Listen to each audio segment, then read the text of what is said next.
Pirates Full Level System, Chapter 741-763. Chapter 741 Life is like a play.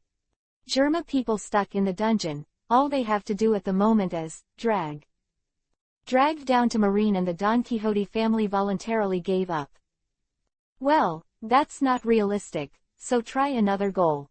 Drag to the Ratman Beta and sneak it out from the secret passage. To this end, the Kingdom of Germa fought 1 against 2, blocked the other 2 forces outside the dungeon with tragic casualties, and even threatened with explosives, clamoring for the big deal to be burned. Of course, it can only be threatened. I didn't see the hands of the guys holding the torches shaking. Seeing that, the people on the side were frightened for a while. Brother, you are stable. If there is an accident, this whole bunch of people will accompany you to heaven. Germa Kingdom 20 years later, when all the Germa soldiers at that time were replaced by cloned dead soldiers under the efforts of Vinsmoke Judge. Those lunatic soldiers really dare to do anything. As long as Judge gives an order, it is not a matter of minutes to ignite the explosives. But now Germa is different. The soldiers are partly recruited and partly from the Killer Association.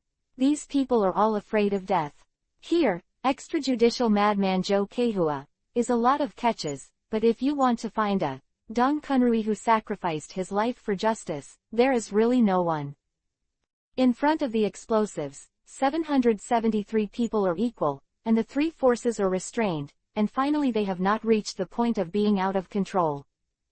It was in this stalemate that Marine and the Don Quixotes realized something was amiss. If the people of Germa Kingdom find the Ratman Beta, they will definitely find a way to break through, rather than stick to it. On the contrary, if the Kingdom of Germa did not find a target, then they should not spend here. All in all, the choice of the Kingdom of Germa is pretty eccentric. Unless, the dungeon also has access to the outside. The more you think about this possibility, the 2 forces are not good, but unfortunately they are a little slow in guessing.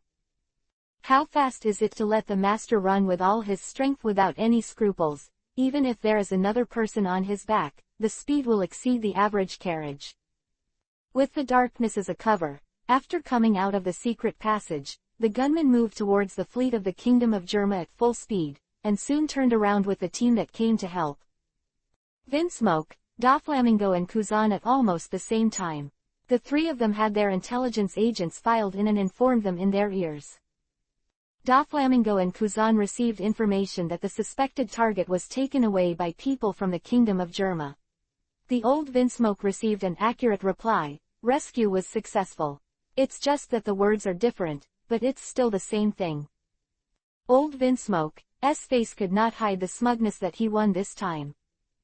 Don't restrain yourself when you can pretend, because it is very likely that you will lose this opportunity soon. Chin Luo will definitely give this sentence to old Vinsmoke, provided he knows what happened here. In the dungeon, Chin Luo returned the beacon belonging to the Ratman Beta to the original owner. So he received the news the moment the Ratman Beta arrived in the Germa Kingdom fleet, and at the same time started his finishing process in the dungeon.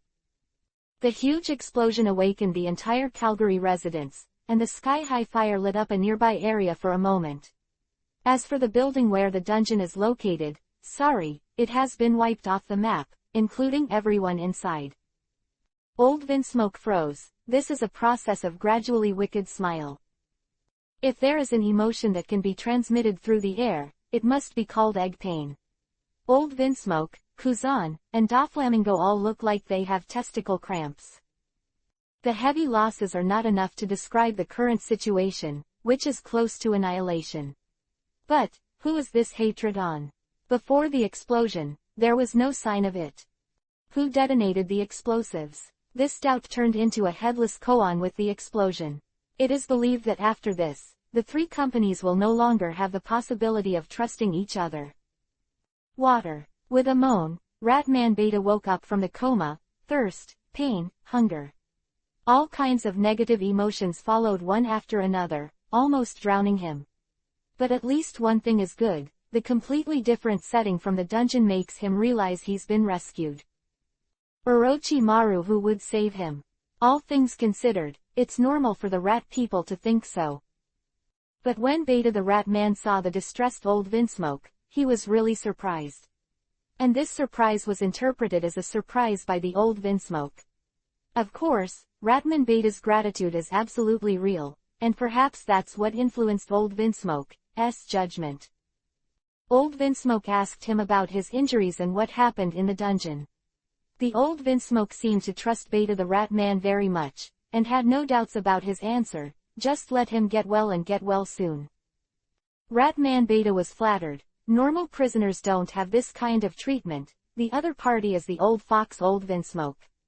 Not the illegitimate son of old Vinsmoke who had been lost for many years. Beta the Rat Man quickly threw this absurd thought out of his mind.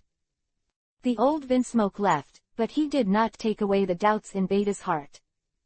Due to being caught for a period of time, the information and intelligence in the hands of Ratman Beta was extremely lacking, and the pain prevented him from thinking well. During the period of being tormented by pain, Ratman Beta discovered something that should not have appeared. His beacon was hanging around his neck. It's very strange because this thing was thrown away the day he was caught. But it is now re-emerging in itself. At that moment, Ratman Beta wanted to understand a lot of things. To be able to do this without being suspected by the people of Germa Kingdom, Chinluo and Orochimaru must have found him before everyone else. As for why he didn't save him, there must be other reasons. It is simple to do things with smart people. After confirming that there is no one else in the room, Beta the Rat Man used the beacon to send a signal, and Chinluo immediately appeared beside him. It's faster than I expected. It seems that you have gained the trust of old Vinsmoke. After looking at the ward, Chinluo said to Beta the Rat Man. Since he didn't know Chinluo's plan at all, Beta the Rat Man didn't know how to answer. Usually, he would scratch his head at this time, but now he can't even lift his fingers in pain, and scratching his head is a bit embarrassing for him. So Ratman Beta squeezed out a smile that was uglier than crying. Chinluo understood the difficulty of Ratman Beta, but in order not to make old Vinsmoke suspicious, Chinluo couldn't treat his injury, so he could only inject a vitality into him again to relieve the pain. Chapter 742 Fake Game. Taking a bubble and doing ideological work for the Ratman Beta, Chinluo's purpose of this trip has been achieved. Ratman Beta is still not involved in the later plan, because it is not needed. Chinluo didn't tell him either. Chinluo's original words were, "Take good care of your injuries these few days, just do what the old Vinsmoke says. The kingdom of Germa is also not easy. In order to save you, a lot of people have been hired. You can't let an old man chill." Ratman Beta was blinded again, not to mention that Chinluo had no relationship with respecting the old and caring for the young, and the old fox, old Vinsmoke, should not be the master of such treatment. There's definitely a problem here, and it's huge. But Chinluo made up his mind not to say anything, and he did not. To Beta the Rat Man, Chinluo did not leave directly, but lurked in the fleet of the kingdom of Germa. He also has to see what the old Vinsmoke does. Controlling the progress of Ratman Beta's injury recovery is obviously not enough, and this method is not a foolproof method. What if the old Vinsmoke's brain twitched and he didn't wait for Ratman Beta to act? This must be a precaution. Sure enough, as soon as the old fox came back, he began to mobilize people frequently. But judging from the intelligence Chinluo overheard, these actions were a bit messy, and none of them were related to Vegapunk. The old guy is making up suspicions. Chinluo can somewhat guess the thoughts of some old Vinsmoke. Time is the most indelible thing. One morning, Chinluo found that the martial arts conference, which had been interrupted for more than 2 days, was about to start again. Thanks to Chinluo and others, in Calgary now, the slightly larger forces know that something big will happen in the next few days. Chinluo now wants to stir up the muddy water as much as possible, only in this way can he pluck the dinosaur family out of it. As about Vegapunk, even if many forces don't know what's going on, but no one wants to be absent. And don't these forces have their own alliances? Follow the big brother, and it's not impossible for them to eat meat and drink some soup. And the leading forces, Marine, the Don Quixote family and the Madri royal family, opened their eyes even more and kept an eye on the Germa kingdom's every move. I can't wait to see it under the microscope. Therefore, the round of 16 that started again is somewhat different from the previous one, and the smell of gunpowder is much less, which also makes the game less exciting than before. As for the reason, at this critical moment, every advanced combat power is very precious. Therefore, you must not be seriously injured. Almost every player has been told by their boss. Even in order to shrink their troops, some guys even conceded defeat in a fake match. Torapal, the top official of the Don Quixote family, was the first to do so.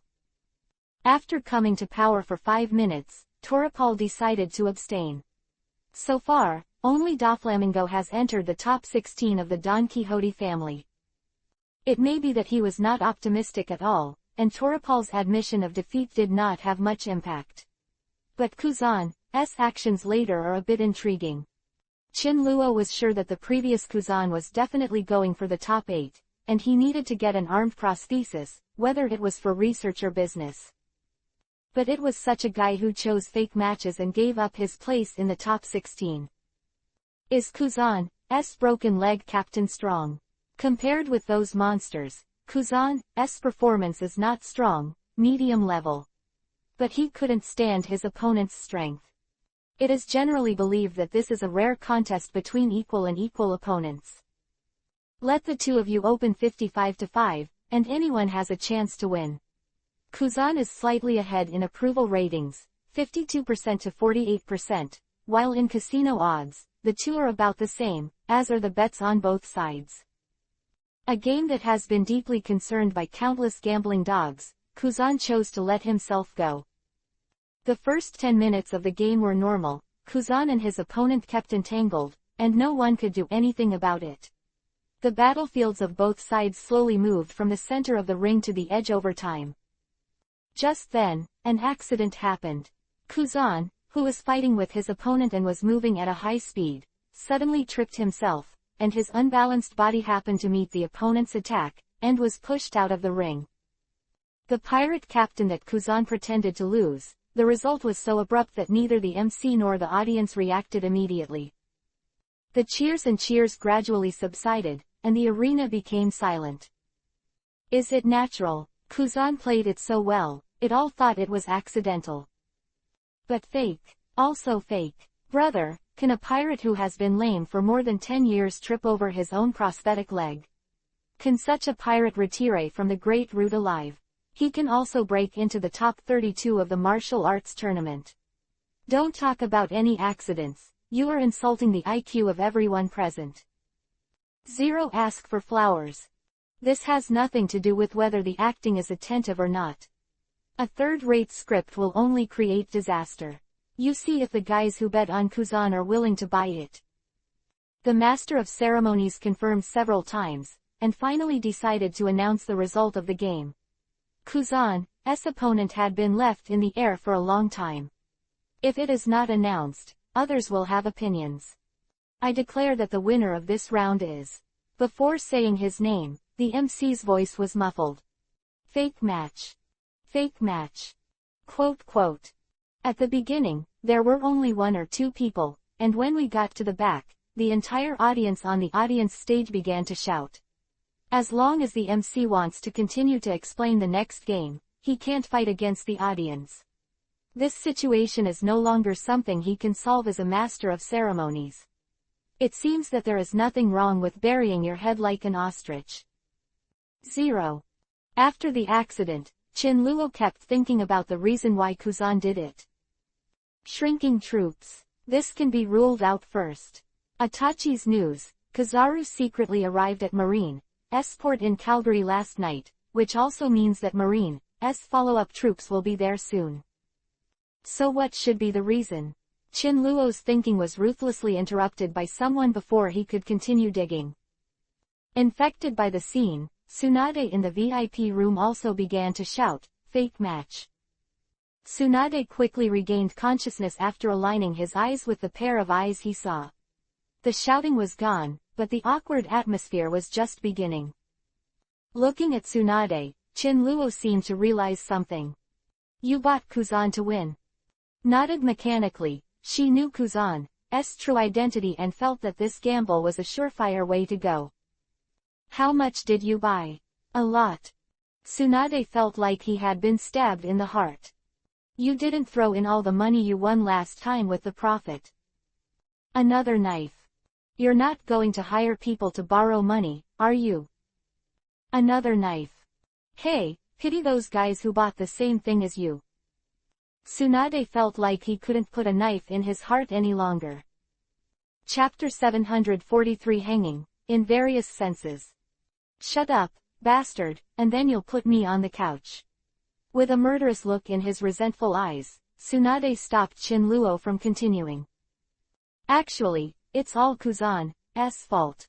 Turning the topic, Chinluo, who realized his murderous intent, had an extremely strong desire to survive.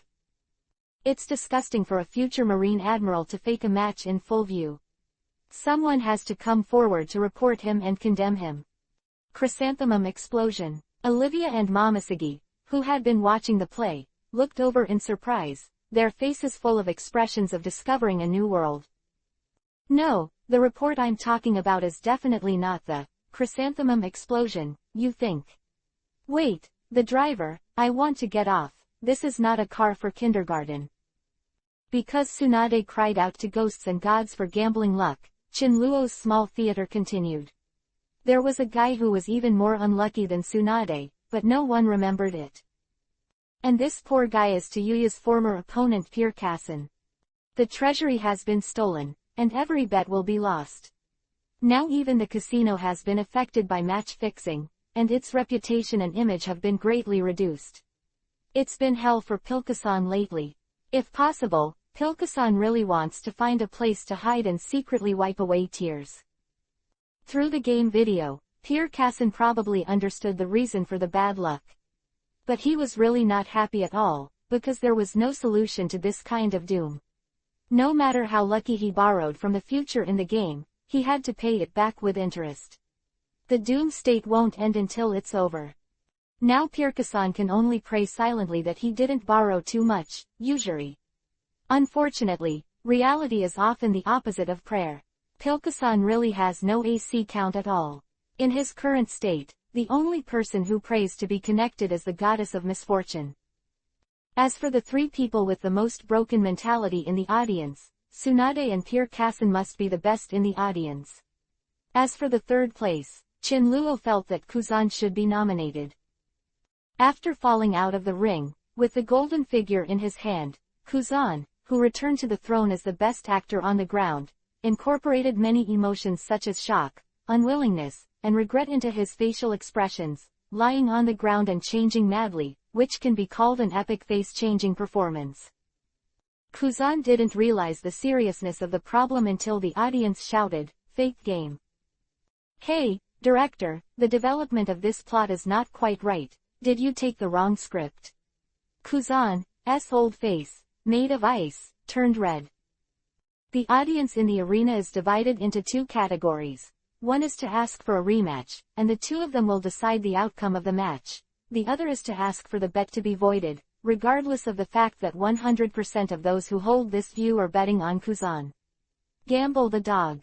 But to be honest, both possibilities are close to zero. The end, it was Kuzan who broke the deadlock, and he ended the incident in another way. Suddenly, the protagonist of the storm, the lame pirate captain who faked the match, disappeared. Taking advantage of the gap when the audience's eyes were attracted by the MC, Kuzan left the arena with great speed. People can always burst into a small universe in desperation. Kuzan thought to himself that this was definitely the best time he used Marine Rokushiki's shave, and it disappeared without leaving any afterimages. On the way to leave, Kuzan couldn't wait to start taking off the disguise, and the props used for disguise were destroyed by him immediately. No one can stop Kuzan's opponent from securing his coveted round of 16 spot now. No matter how good the tournament team is, they can't make a new Kuzan to start the game again. The pirate captain, played by Kuzan, becomes a vile escapee, and all the blame is thrown at him. Thanks to him, the casino was also relieved. The anger of the gambling dog was transferred to the past. You see, it's not that the casino doesn't give you your money back, but the main reason is that the person you bet on is too unreliable, and he ran away before he came out, so he can only be sentenced to abstain.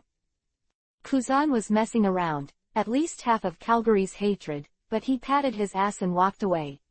And the one played by Kuzan, the pirate captain who was thrown into impel down by Kuzan himself, the phantom of a black pot condensed behind him. The man behind the pot is indeed well deserved. It seems that because of Kuzan's lessons, the audience is watching closely in the following games. If they dare to have another fake match, they will never tolerate it. This also makes it more difficult for the guys who want to admit defeat later. Not everyone is a disguise like Kuzan and can let themselves go. Either you are tired of your reputation, or you represent the forces behind it, and there will be problems if you mess around. Among them, the number 2 thug of the dinosaur family and one of Darwin's 2 bodyguards. In order to lose the game naturally, he took the opponent's move and vomited 3 liters of blood before being carried down. What's this? Now you have to incarnate as Saburo desperately in order to lose. The weird atmosphere didn't change until Doflamingo came on the court. Doflamingo has no intention of abstaining or losing, and he won't allow his opponent to leave the ring too soon. Doflamingo was in a bad mood, which meant someone was going to hit the jackpot. Looking at the information of both sides, Chinluo was surprised to find that the lucky guy who drew Doflamingo was the second thug of the Madri royal family. It seems no coincidence that someone is in a bad mood. In the rescue operation a few days ago, Doflamingo put all the huge losses of the Don Quixote family on the Madri royal family. From the moment he came to power, Doflamingo did not hesitate to target his opponent with murderous intent. Chinluo is still very sure of Doflamingo's strength, just like his psychopath. Let's observe a moment of silence for that one, and then start enjoying a textbook hang-up. Don't get me wrong, the slap here isn't just about crushing. Doflamingo really slams his opponent.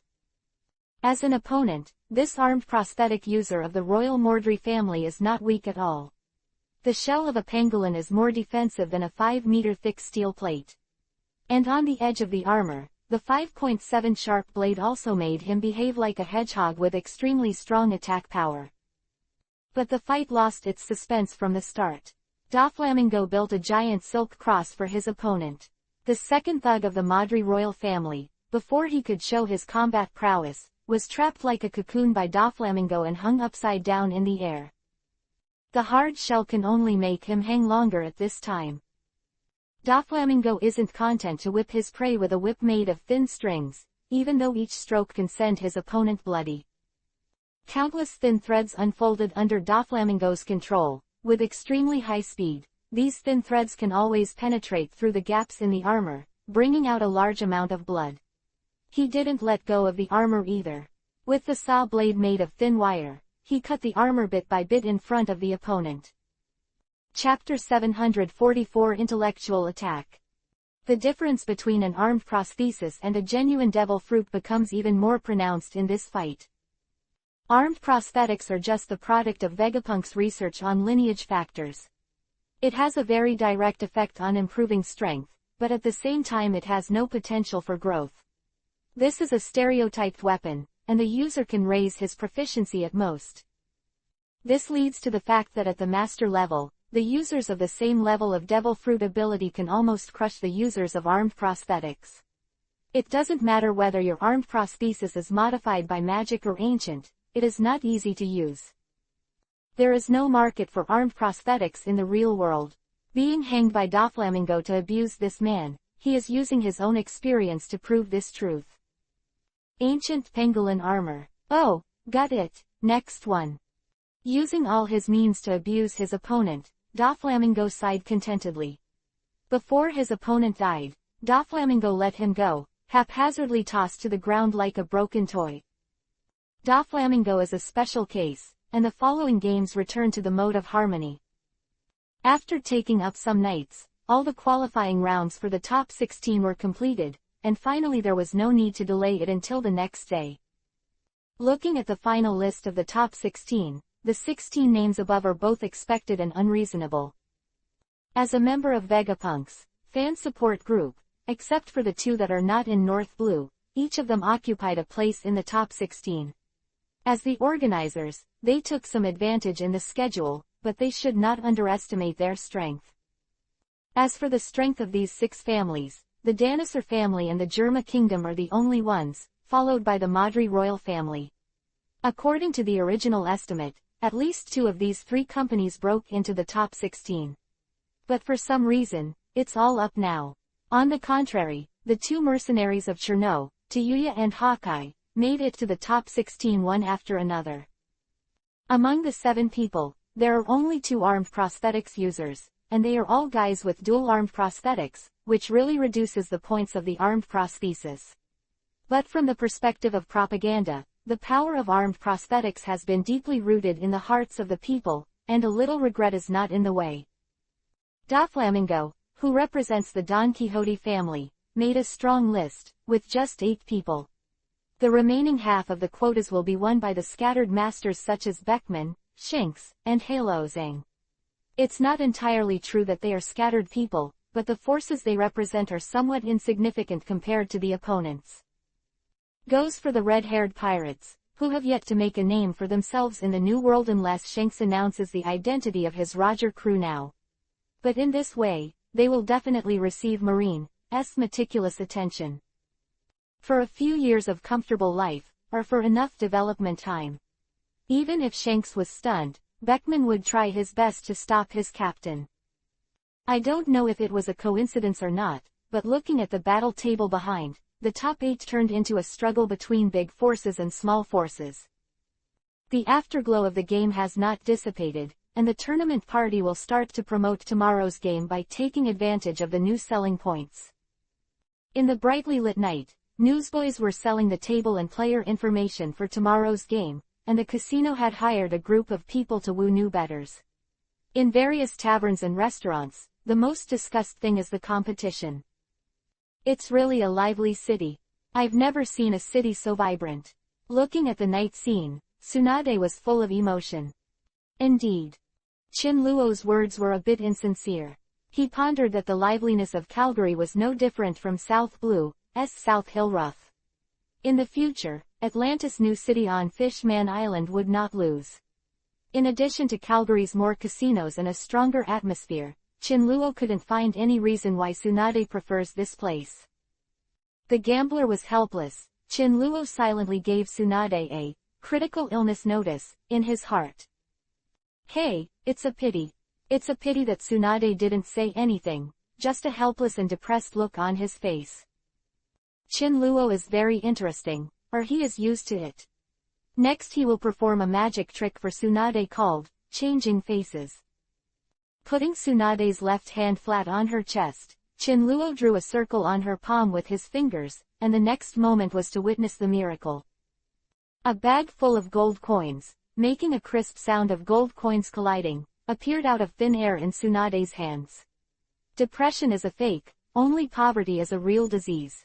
Weighing the weight, Tsunade's face was full of air-hostile smirks. Chinluo's face-changing magic was very successful. Tsunade is a very smart person, but every time he gambles, it is as if he has been attacked by a multi-dimensional space. Today, she lost all her money to Kuzan. Chinluo guessed that there would be such a deal. Chinluo felt that he still needed to restrain Tsunade. This week's pocket money, if I lose all of it, I won't give it. Hearing this, Tsunade is like an eggplant that was beaten by Shuang again. Okay, you won't ask me for money. Speaking of business, the capable Tsunade came back. Of course, this has something to do with Taiyu too. Tayuya, what can happen to her? She seems to be being watched. When I went out to investigate information today, someone blocked her, but she slipped away. I don't think that one unsuccessful attempt will make the other party dispel the idea of an attack. Chinluo's first reaction was that he didn't believe it. With Duoyuya's current popularity, there was a high possibility of fanatical fans and paparazzi if there was no attack. But Tsunade doesn't 987 talk nonsense. You mean someone is targeting Tayuya, and there will be another attack on her tomorrow. You can be sure that this has never happened before. Of course I'm sure, there was no attack before but the timing was not right. Now Taiyu is seriously injured and must continue to participate in the game. No matter how you look at it, it's the best time to attack. If I were the attacker, I would never miss this once-in-a-lifetime opportunity. Quote. But didn't Tayuya's injury healed yesterday? No one else knows. Chinluo was like a dagger, and instantly understood what Tsunade meant. As she said, with the medical level of the pirate world, excluding some guys who are open, a big hole in the stomach is definitely a serious injury that needs to rest for a few months. The group who attacked Tayuya also thought of this, but they didn't know that there was a doctor who had a problem with Tayuya. This also explains why the group suddenly started to act. Who would attack Tayuya? Pilkasong. Apart from him, Chinluo can't think of anyone who has hatred with Duoyu. But that's not right either. Chinluo was sure that the illusion he had placed on Pilkasong had not been lifted. With doubts, Chinluo took over the task of escorting Tayuya. I'll follow Kai Tayuya tomorrow to see what kind of bugs that don't have long eyes. Chapter 745 I'm Not a Devil. Wearing a black robe outside, hiding her usual outfits, Duoyu also strolled on the way to the stadium. To avoid suspicion, she always goes to the stadium alone, and the troubles of fans are plaguing novice idols. This has been a normal part of Tayuya's life since the martial arts conference. The arena was just 100 meters away, and Duoyu also stopped in front of a women's clothing store, which was one of the strongholds Duoyu established after coming to Calgary. Usually, Duoyu would also pass through the store, take off his outer robe, and then walk through the alley from the back door of the store to the arena. The old wooden door was pushed open with a long voice, and the female store manager and the worker sat casually at the counter. It was no different from usual, but Taiyu also smelled something unusual in an instant. In the past, Tayuya's entry and exit, the work of the store and the store manager were all turned a blind eye, and they were transparent on the spot. But at this moment, after Duoyu pushed the door and came in, there were several glances on her body, not to mention the faint smell of fish in the air. Manager, when will a new guy come to the store? Taiyu also stopped in the center of the clothing store and glanced around at the familiar decorations in the store. It's not that Duoyu also wants to stop, but some people have arranged so much, but they won't let her leave easily. Thinking of yesterday's ambush, Duoyu also had a clear understanding. There is not enough manpower, so I hired some new people to entertain customers today. The female store manager who was under control replied, and he secretly conveyed some information to Taiyu. There is not much information, but it is very useful. The uninvited guest broke in this morning, and the goal is to have more. Tatsuya frowned slightly. Miss, don't know which style of skirt you like, do you need me to introduce it to you? Talking about the work of 3 new faces, they came up, and it was not clear that it was the attentive clothing store clerk. With his right hand, Taiyu also pulled out the snow sound sword, and a harsh metal friction sounded in the store, forcing the 3 guys back. Duoyu didn't have the time or interest to play with these people, so he simply pierced the camouflage. The wooden door behind Tayuya was folded and closed. Due to the lack of light, the environment in the store became a little dim. More than a dozen people appeared one after another from the dark, and they surrounded Duoyu. Be careful, these people are very strong. As if worried about Tayuya's safety, the controlled store manager reminded him regardless of his own safety. A look of panic appeared on his face. No need to remind, Duoyu can also feel that the first 2 of the people surrounding her have the strength of Vice Admiral, and they are blocking her way one after the other. And she barely made a tie with a Vice Admiral without using immortalization. It's a little awkward now. Bad disguise. Duoyu also glanced at the female store manager who was being controlled, and directly exposed her disguise. The other party's handwriting is really luxurious. At one time, the master of ambush light dispatched 3, 2 in the light and 1 in the dark, and it was a surefire move. Tayuya's determined appearance shows that there is no room for turning things around. The panic on the face of the female store manager who does not make quibbles gradually fades away, and instead shows the anger of being seen through. She is conceited that there is no flaw in her appearance, voice or tone, but why? How did you find out? A wretched male voice replaced the previous female voice, and the pretender no longer held the face of the female store manager, but returned to his original appearance. A wretched old man with sullen hair, a short stature, and an exquisite lady's dress. The visual impact is too great, and most people will have the urge to wash their eyes with sulfuric acid when they see it.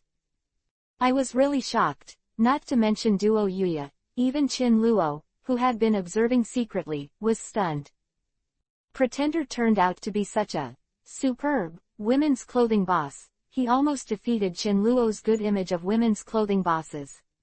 According to the 3 theorems of women's clothing, those who have been deceived by the women's clothing boss will at least have a strengthening group. It is impossible to bend in this life. In addition to being shocked, Chin Luo is very familiar with the ability of the wretched old man. Mimic fruit, more than 2 decades later. Mr. Tuban Kri's ability can transform into anyone he touches with his right hand. The imitation fruit is indeed poisonous, otherwise its owner would not have a normal one. The predecessor was a big boss in women's clothing, and the successor was directly a personal demon. With Chin Luo's cranky thoughts, the ambushers further compressed Duo Yuya's encirclement. Don't say yes, catch her alive, I have a way to get her to speak. Goddess, he. The wretched old man moved to the door, blocking Yuya's escape route. At the end, he took out a medicine from his arms and laughed wickedly. Just by looking at him, you'll know what it's doing. Duo Yu also showed frost on her face, vaguely a little helpless. The female store manager has a chakra mark on her body, but the pretender doesn't. She can't say anything about this kind of thing. She's not a pirate at all. Chin Luo knew that it was time for him to appear. Hey, someone is there to pick up the guest.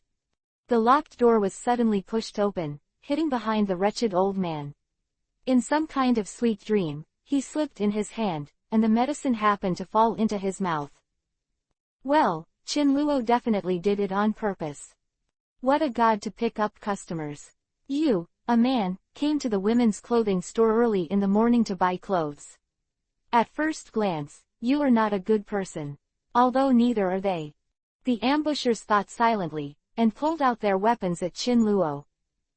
Duo Yu was relieved by the appearance of the rescuer, and Chin Luo also signaled her to go first with his eyes. Anyone who wants to stop Duo Yuya will be captured and taken away by Chin Luo, and no one can stop Duo Yuya and leave. What is the difference between the 3 vice admirals and the 3 soldiers in Chin Luo's eyes? Chin Luo had nothing to say about these little bugs who came to ask for trouble. Even if he wanted to interrogate the news, he only needed to leave a few, and the rest quickly became part of the life force orb in his hands. Soon only Chin Luo, 3 masters and 2 ordinary members were left in the entire store. With a snap of his fingers, Chin Luo arranged a sound insulation layer for the 5 people, the kind that only they and Chin Luo could hear the conversation. Don't say I won't give you a chance. Tell me what I want to know, or share a room with this man happily. Chin Luo pointed at the wretched old man. Because of swallowing the medicine, the old man is now red all over his body, his face is hideous, and he frantically tore his clothes and rolled on the ground. If a beautiful woman does this, it is estimated that she is rushing to be a hero. But a wretched old man, who is still a big boss in women's clothing, is a bit unsightly. 5 seconds, the choice is yours. After all, the old man is not a devil. Chin Luo brought a chair and sat on it and said softly. But from his eyes, the other 4 seemed to see the destruction of the world. Chapter 746 Pull out the fangs. Chin Luo moved the captives with his friendliness and reasonableness, and successfully took out some of the answers he wanted to know from the mouths of these people. In return, Chin Luo sent them to see God peacefully. As for their fleshly bodies, they were used as waste and continued to contribute to the orb of vitality. Not surprisingly, Chin Luo never said that he would let them go. If they have some unrealistic ideas, Chin Luo is not responsible. According to the information Chin Luo got, the people who ambushed Duo Yuya were all from the Killer Association. One must admit that Qin Luo underestimated the kingdom of Germa a little bit. The name of the Vinsmoke killer family did not spread from the old Vinsmoke, but went through more than 300 years. Behind the mobilization of all Calgary people in the Germa kingdom, there is a murderous intention hidden behind it. The old Vinsmoke gathered the killers in his hand, and attacked when he was most unlikely to take the shot, reducing his opponent's wings. Whether it is the rival Marine, the Don Quixote family, the Madri royal family, or the main target's Dinosaur family, they are all on the attack list of the Germa kingdom. And since Taiyu is also a representative player of Cherno, it is normal to receive this kind of treatment. 037 will not be the only smart person in the world. Various signs show that after the Assassin Association's action, countless forces have followed the news and joined this game of assassination and anti-ambush. He kept pushing behind the scenes. In Tsunade's words, these people are just idle and choked to death. Compared to this assassination-themed riot, the other news Qin Luo got was not important. The Cherno scam was discovered, and this organization was originally an empty shell supported by the Dinosaur family. Qin Luo was not surprised at all. He had guessed that there would be such a news, and the people in the kingdom of Germa regarded the news as a treasure. Even if it is revealed, it is inevitable that the Dinosaur family will be affected, but whether the impact will be big or not is another matter. Issue is where Vegapunk belongs. What if the Danethal family withdraws from the final fight? This group of people gave Qin Luo a lot of inspiration. Someone wants to completely mess up the situation in Calgary and pull all the forces into the quagmire. That's good news for the Dinosaur family. Boss hiding behind it, and it was revealed that the backs were grouped together. After such a disturbance, the boss battle turned into a multi-party melee, and the Dinosaur family took a big advantage. From this point of view, Qin Luo also had to add some firewood to the current commotion. Pass the news to Darwin first, and Qin Luo connected the phone bug from Orochimaru. Speaking of killers, Orochimaru doesn't happen to have a good knife on hand. Qin Luo brought the Black Mamba back. A killer who was transformed by Orochimaru and taught some ninjutsu. It will not disappoint. Tayuya's affair is not completely over. This is just the second wave of assassins. With the urgency of killers, as long as the mission fails, there will be a third wave, a fourth wave.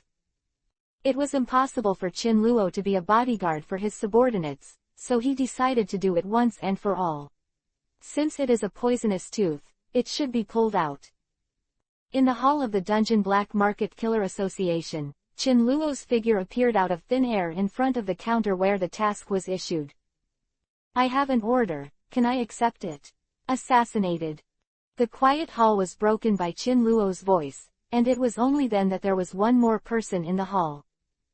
No sir, the Assassin Association is closed recently, a steward said to Qin Luo.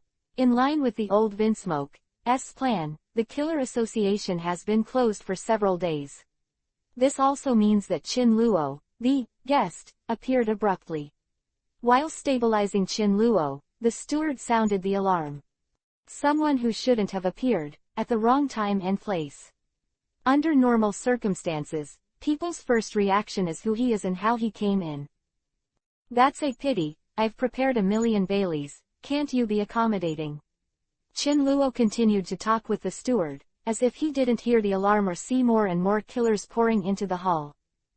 The people of the Killer Association didn't know where Qin Luo's confidence came from and put on a fearless appearance.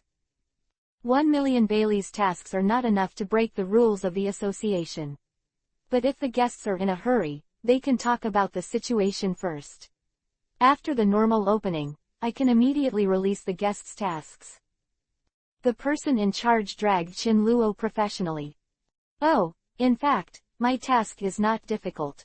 It's just that there are more people, it's not too difficult, and it's not difficult to find. Then why don't the guests first talk about your assassination target? Really to say. Of course. Association of Killers. Qin Luo said the final answer word by word. With a bang, the table between Qin Luo and the steward was overturned, mixed with a shot from the steward secretly, and then he retreated one after another. The picture is poor, and that's what it says. Chin Luo continued to sit on the chair, the bullets caught by his fingers were still smoking, and his calm expression was not affected at all. You've come to the right place, to kill. After escaping into the pile of killers, the steward found the backbone and no longer had a relationship with Chin Luoxu and Snake. The kill order was issued, and bullets and various attacks surrounded Chin Luo. Forget it, more than 150 people are almost the same. Chin Luo said to himself in his heart. Chin Luo stood up slowly, ignoring the numerous nearby attacks. No matter what form of attack it was blocked by an invisible wall 1 meter away from Chin Luo. The 10-fold repulsion wall is not Chin Luo's bragging. These people can't drill a hole in a day. Come all over to me. A suction filled the hall, and all the killers were not spared. The suction is increasing geometrically, and the blink of an eye has become a monstrous force that no one can resist. The killer and all the objects in the hall quickly flew towards Chin Luo under the pull of the giant force. The blood-colored vitality orb appeared between Chin Luo's palms, and then a layer of black coat wrapped it, turning it into a black hole. The black hole is the source of the huge suction in the hall, and it is also the final destination. In the cries, all the killers were swallowed up by the black hole and had no ability to resist. After 10 seconds, everything was calm. The black hole seemed to burp, and the suction stopped, revealing the life force orb inside. Its size is already the size of a baseball, and it is Chin Luo's richest one so far. The hall of the Assassin Association was in a mess, as if it had just experienced a tornado. After spending some time solving the missing fish in the Killer Association and destroying all the evidence, Chin Luo teleported away from here. A strange thing happened in the dungeon black market that day. The closed Killer Association suddenly collapsed.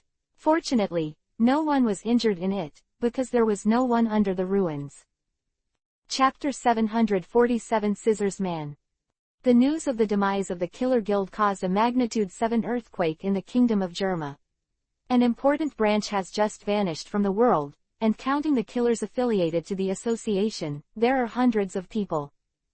Before the beast was slaughtered, there was still a few wailing, so many people died without a fart. The result of the investigation is that there is no result, and all monitoring and information have been erased. With nothing to do, the people of Germa Kingdom can only guess. Those who can achieve this level must be large-scale forces. Without a strict plan and a large number of arrangements, it is impossible to destroy all evidence in a short period of time and let go of any survivors. The Marines, the Don Quixotes, the Mordrians, and the Dinosaurs all became the objects of their suspicions. Assassinations and attacks are continuing in Calgary, and the killings accumulated during peacetime have found an outlet. This feast will not end until the old Vinsmoke operation. Leaving aside the dog-biting dog thing, he turned his attention back to the martial arts competition. In any case, the martial arts conference is the most important form of competition between the current forces. Those players who represent the power are quite contradictory at the moment. On the one hand, for the honor of the power, they must strive to enter the quarterfinals, but they must not suffer too much injury, so as not to miss the Vegapunk competition. It's two completely contradictory orders. Okay, the possibility of defeating the opponent without injury will only appear in a dream. Chin Luo seemed to be walking around Calgary and doing something, but in fact it didn't take much time. Did I miss something exciting? The voice appeared. Chin Lauren had already landed in the private room. The three girls have long been surprised by this. It started 5 minutes ago, and I'm still testing it now. It's boring. Huh. Chin Luo found out that something was wrong. According to the time, the game should have started 10 minutes ago. After inquiring, I found out that it was not only Duoyuya, but almost every player received some care on the way, which caused the start of the game to be delayed for a while. After opening the topic, Chin Luo and the three girls simply chatted about the matter, and he also found that the game was really boring. After advancing to the top 16, the time has become more abundant, and the tournament party will no longer impose more restrictions on this. And for some reason, both sides played very cautiously and even procrastinated. Ordinary spectators can't see it, they only think that the two sides of the game are playing tricks, and the game is not lively. But in the eyes of those who know it, the game has become a turn-based system, and both of them are acting awkwardly. The performance lasted for another 10 minutes, the three girls looked drowsy, and the two people in the game were still intact, even the dullest person should have noticed something was wrong. The MC's crazy hint finally had some effect. The two contestants angrily stopped their plans to continue paddling, and did it with a real knife. In less than a minute, the long game came to an abrupt end, and the Germa Kingdom player successfully won the game after exposing his second armed prosthesis. Ghost, is this the game version of foreplay for half an hour and a minute to finish? Chin Luo is not the only one who feels this way. Fortunately, the dissatisfaction was distracted by the new discovery before it broke out. In previous rumors, the armed prosthesis was advertised as a simplified biological weapon of the zone devil fruit. Therefore, people habitually attach some characteristics of devil fruit to armed prosthetics, such as being afraid of the sea, restrained by sea stone, and each person can only use one. One by one, these misunderstandings are unraveled, and now with the emergence of the user of two armed prosthetics, people realize one thing. Armed prosthetics have no restrictions on the placement of prosthetics, which means that a person can have 3, 4 or even more armed prosthetics at the same time. Stupid people are proud of their discovery, they think they have found a shortcut to become stronger. You can become stronger by charging money. If it weren't for the world of pirates, there was no boss ma and no poisonous milk powder, Chin Luo would really believe it. In addition, armed prosthetics are not able to be replanted indefinitely. As mentioned earlier, an armed prosthesis is not an artificial devil fruit. It is driven by the user's vitality through the research of the bloodline factor. A single armed prosthesis would reduce the user's lifespan to less than 20 years. The consumption of the two armed prosthetics is even more terrifying. It is conservatively estimated that 5 years of life can be counted. As for the 3 or 4, maybe you have to start preparing the coffins before going to the operating table. The second match was scheduled for Tayuya and the lucky one. Yes, it was the one who was progressed to the top 16 by Kuzan. It was clear that Kuzan was to blame for everything, but whether it was out of jealousy or resentment of losing money, when he showed up, a lot of boos filled the arena. In stark contrast to Tayuya's cheers. Zero asking for flowers. There is no suspense in the game. Even a strong enemy like Percassin has been defeated. There is no reason to lose to a lucky guy. Simply enter the immortal transformation neatly, and then use the continuous chopper wave and sound blade to shake it out of the world, and Duoyu also won the victory. The back, Doflamingo came to power, and his opponent was also a devil fruit power user. Scissors, Paramesha scissors fruit ability. The limbs of the scissors can be split into a part to form sharp giant scissors. This sharpness is beyond the norm and seems to have some magic. Anything that can break the defense will be cut off neatly, and both material and internal connections will be cut off. 0. In addition, by touching the scissors, various scissors can be transformed from various substances. In a sense, Scissorman is Doflamingo's nemesis, with extra restraint on his thread fruit. The thread clone that Doflamingo used to take advantage of in the past was only slightly cut, and could no longer move. It fell to the ground and turned into 2 piles of useless thread. The rest of the attacks, as long as they are carried out with lines, can only become harmless thin lines in front of such scissors. But don't think that Doflamingo has nothing to do with scissors. There is still a gap between the two in the development and hard power of devil fruit, although the latter is the natural enemy of the former. With a huge advantage, Doflamingo uses frequent attacks to involve Scissorman's actions, so he can only passively defend. Doflamingo isn't ready to give his opponent any respite. Armament hockey is wrapped in many attacks. The injuries on the scissors are due to these, and the injuries increase the consumption of the scissors' strength. It took some time for Doflamingo to grind down his opponent. Throughout the game, Doflamingo had a smile on his face. But those who knew him knew that the smiling Doflamingo was the most dangerous. Now that he has encountered a natural enemy, he will not let him leave. Chapter 748. Base, War. The Scissor Man didn't appear suddenly. Doflamingo's subordinates must have collected information about his previous matches, and he himself has seen it. Obviously Doflamingo didn't pay attention, otherwise Chinluo couldn't think of the reason why the scissors could live up to now. Even if Scissor Man can break into the top 16, the Don Quixote family has 100 ways to make him disappear. Only when he really encountered it and suffered a loss would Doflamingo realize how painful it was to be restrained. Don't believe in fate, look at Enel who claims to be a god. Guro Guro no Mi, Rumble Rumble Fruit, is amazing. Awakened Observation Hockey is amazing. Boss who is so powerful that he fouls in the first half of the Great Route. Because of the restraint of ability and the halo of the protagonist, it is not that Luffy, who has just left the novice village, can't take care of himself. The whole game, Doflamingo looked relaxed, but forced to be conceited he had to beat his opponents with grinding methods, which could have explained the problem.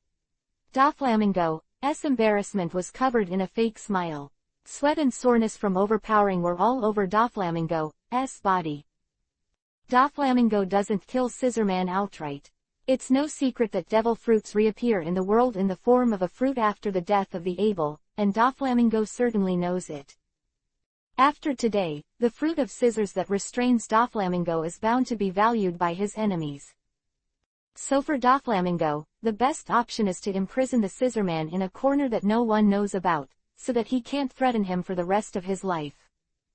With Doflamingo's unrelenting urination, as soon as the game was over, he immediately ordered his subordinates to prepare to attack the scissors.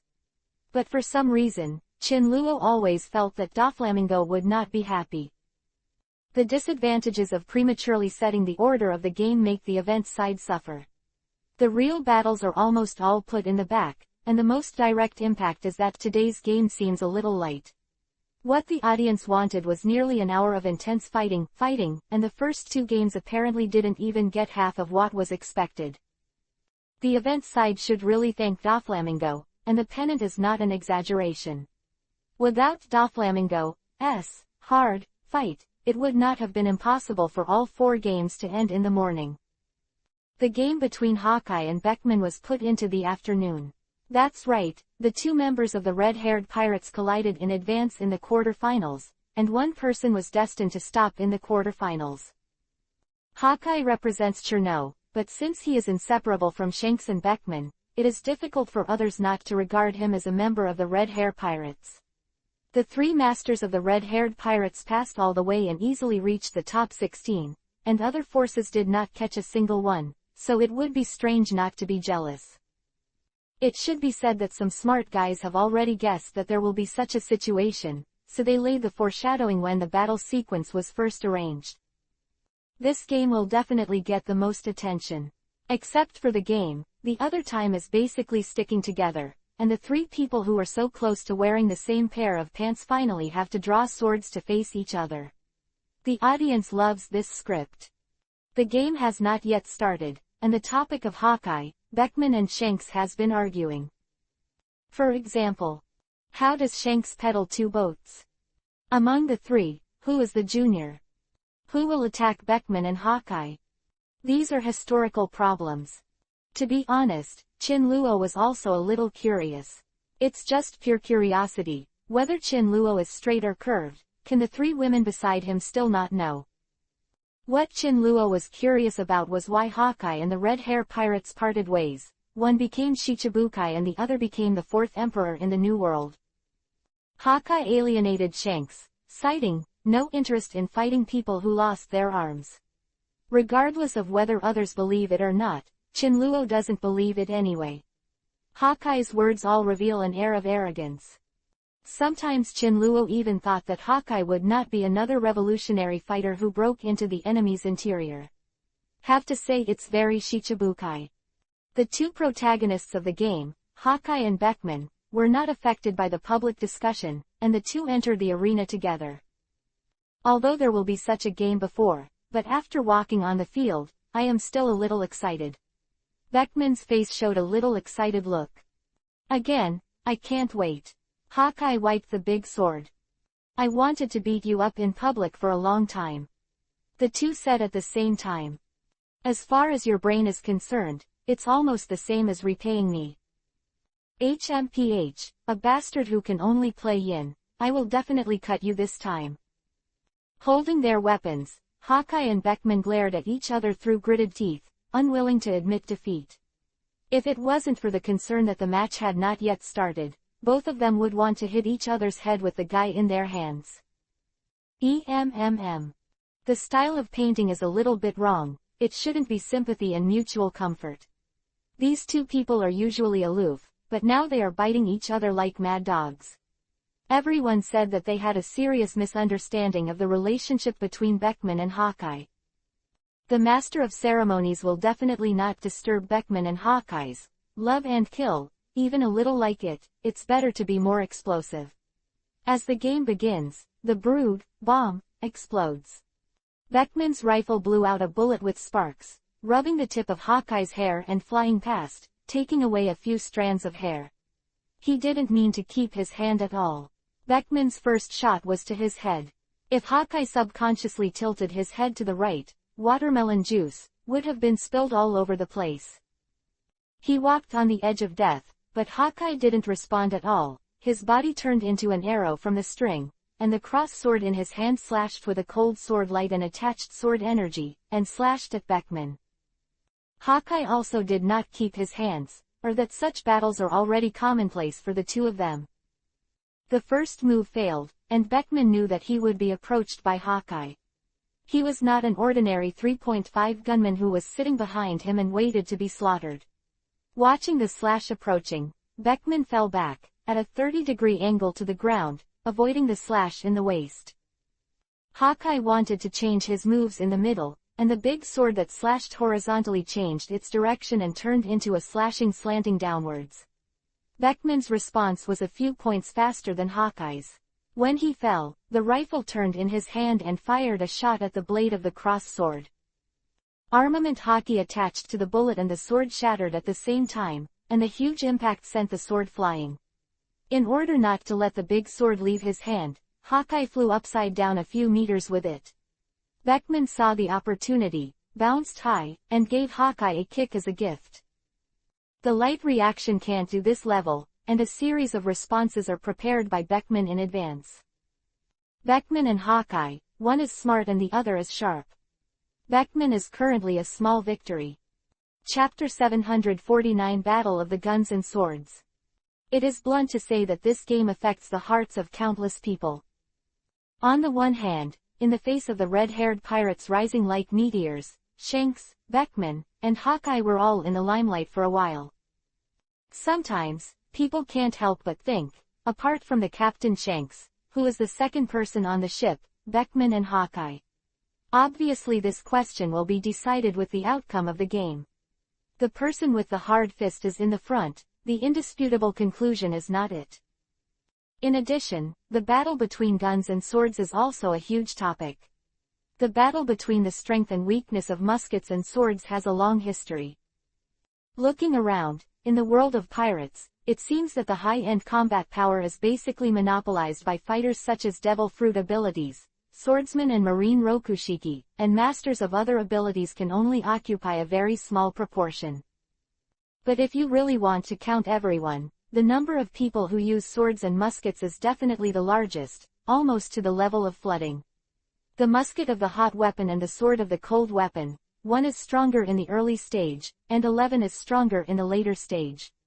But they all have one thing in common, that is, they have a charm bonus to the user. Whether it is strong or not is a later issue, but being handsome is a matter of a lifetime. Powerful musketeers are rare, and Beckman is the only one who made it to the top 16.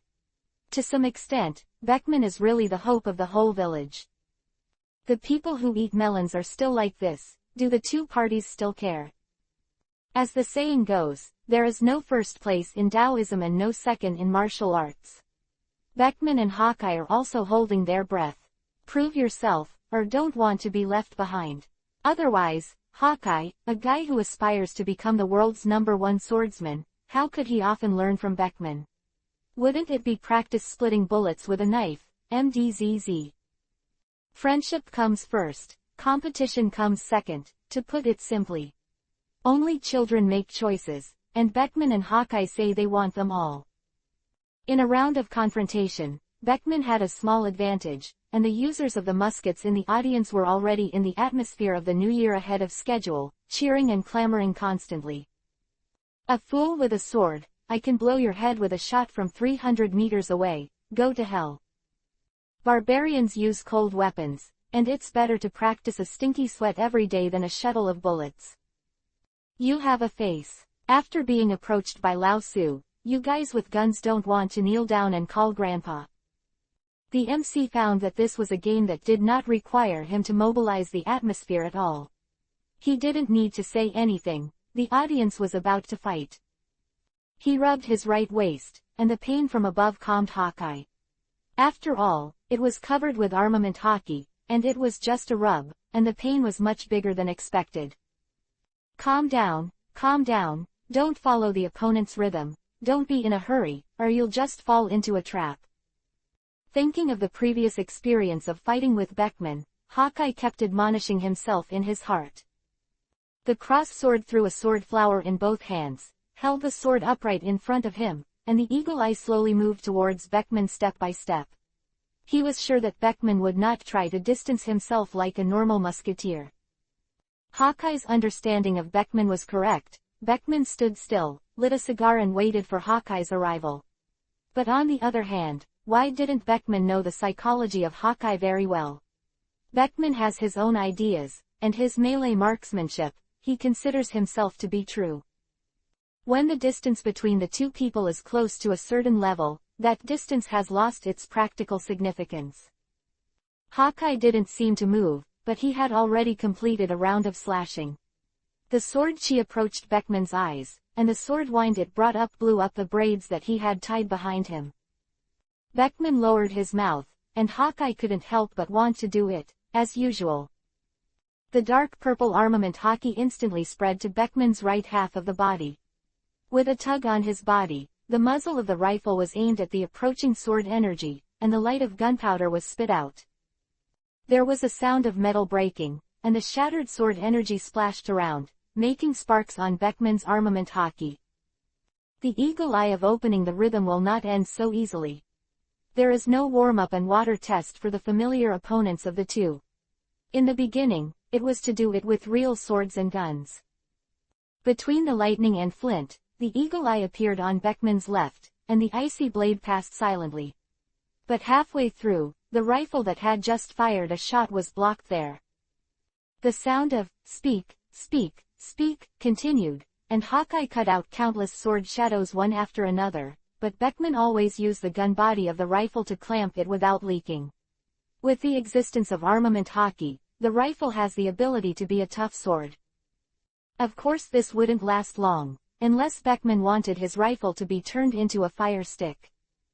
The wanton shards of sword energy added a lot of small new wounds to Beckman's arm. In return, he occasionally used Martin's shoes to take advantage of the chaos to give Hawkeye a hard blow or two. The two of them are half a caddy and 82, and neither of them takes advantage of it.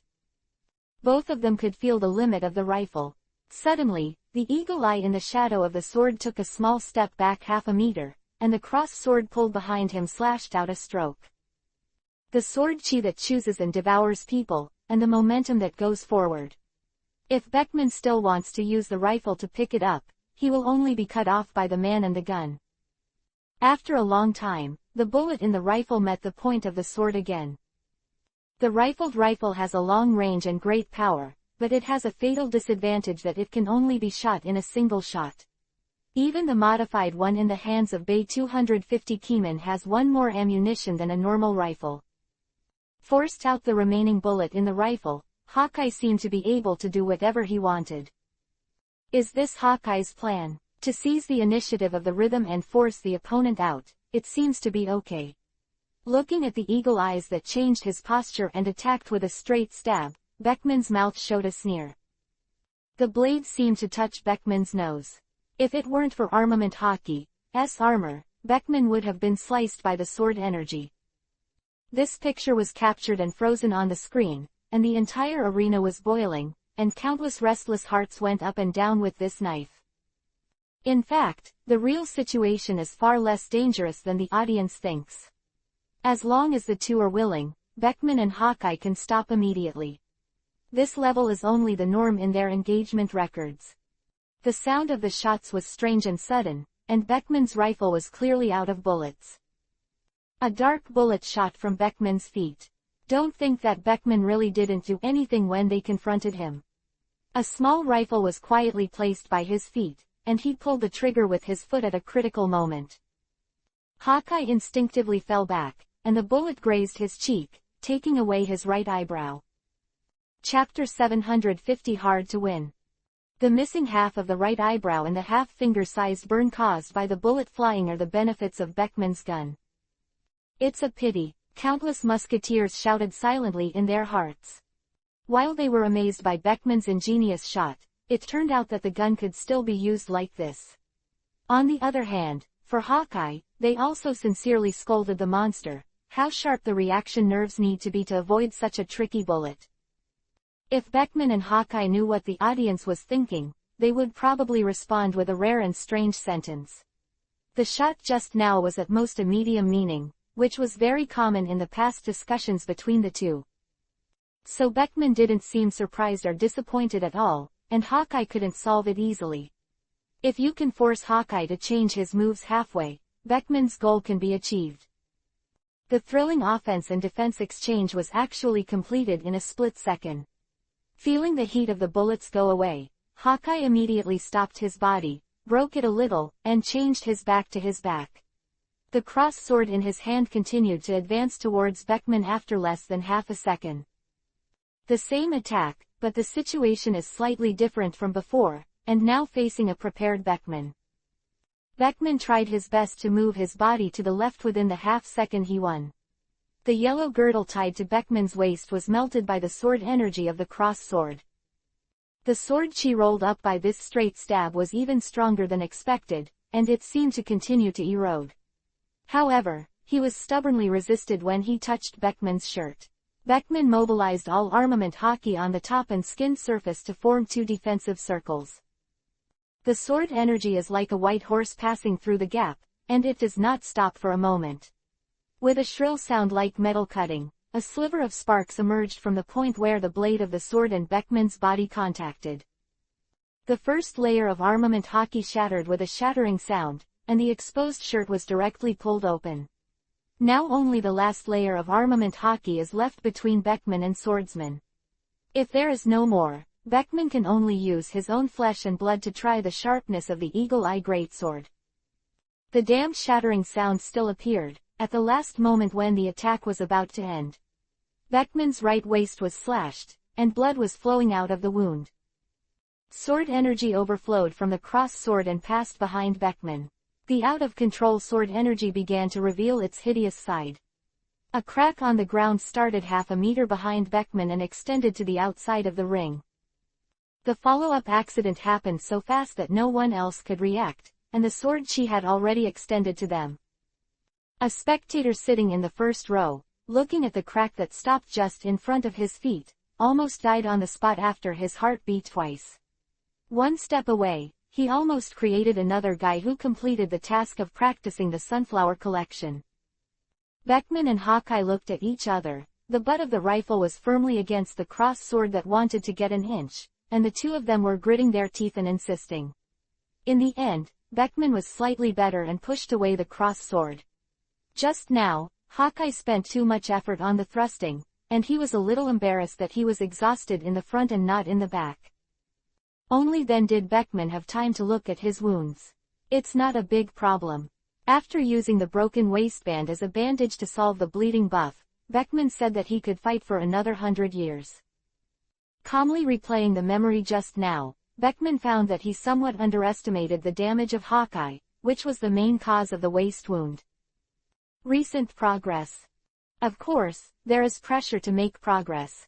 Facing Beckman's question, Hawkeye answered very calmly. It's no wonder, you can, I'm optimistic about you. Thank you for your blessings. Without warning, the two people on the field started chatting. You simply can't imagine that just now these two were still fighting to the death for victory.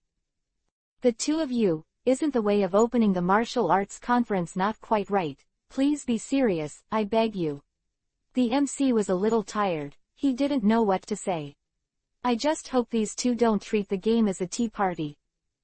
Perhaps the voice of the MC fell into the ears of the two. Beckman and Hawkeye soon started the second round after a short intermission. As long as he has the information of Hawkeye's progress, the adjusted Beckman can dance under Hawkeye's blade with ease. Beckman's fighting style highlights a clever and powerful. It's completely different from the snipers who set up traps that Hawkeye encountered before. Beckman has always mastered the rhythm of the battle. He seems to be able to predict Hawkeye's next attack, and he can always choose the best way to fight back. In this case, in the second round, the two were entangled for more than an hour without a winner. Unlike the first game, in this more than an hour, the audience did not have the slightest impatience. The incomparably thrilling, murderous battle made the supporters on both sides feel as if they were on a stormy sea, and one heart changed at any time. Next, physical strength and state will be the decisive factors for victory. The state of Beckman and Hawkeye was not very good. Not to mention the loss of physical strength, they added a lot of wounds during the battle. Beckman's chest, left arm, and right thigh each had a wound similar to his waist, and the other minor injuries were countless. Hawkeye was fine, but his right shoulder was pierced by a bullet, which seriously affected his swordsmanship. It's over, the audience will be impatient if it's too late. Yeah, it's time for my gun to be serviced too. The audience expressed that they don't want to take the blame. As long as they are willing to fight, there is no problem watching it for 3 days and 3 nights. The panting Hawkeye raised the crossed sword, a series of afterimages, and chopped a sword blade storm, covering more than 10 meters around Beckman. Are you wasting your energy? Such tactics are useless to me. The ghost knows how Beckman avoided the sword energy in the blade storm where the gap could not be seen clearly, or he looked like a leisurely stroll.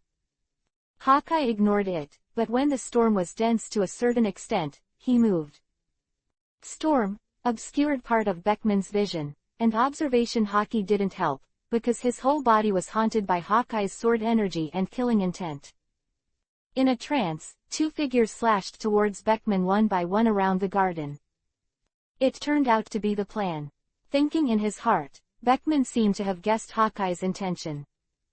Bang, bang, 2 shots. The 2 bullets each penetrated through the storm, and shattered the left and right phantoms. Although he didn't see it clearly, Beckman knew that these were just 2 human-shaped sword chi.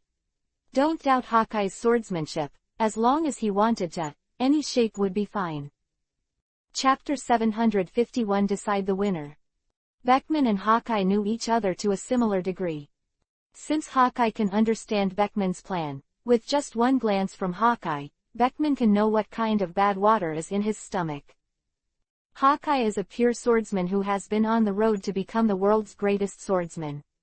Therefore, moves that are not a swordsman at all, such as the clone technique, can never be used by him.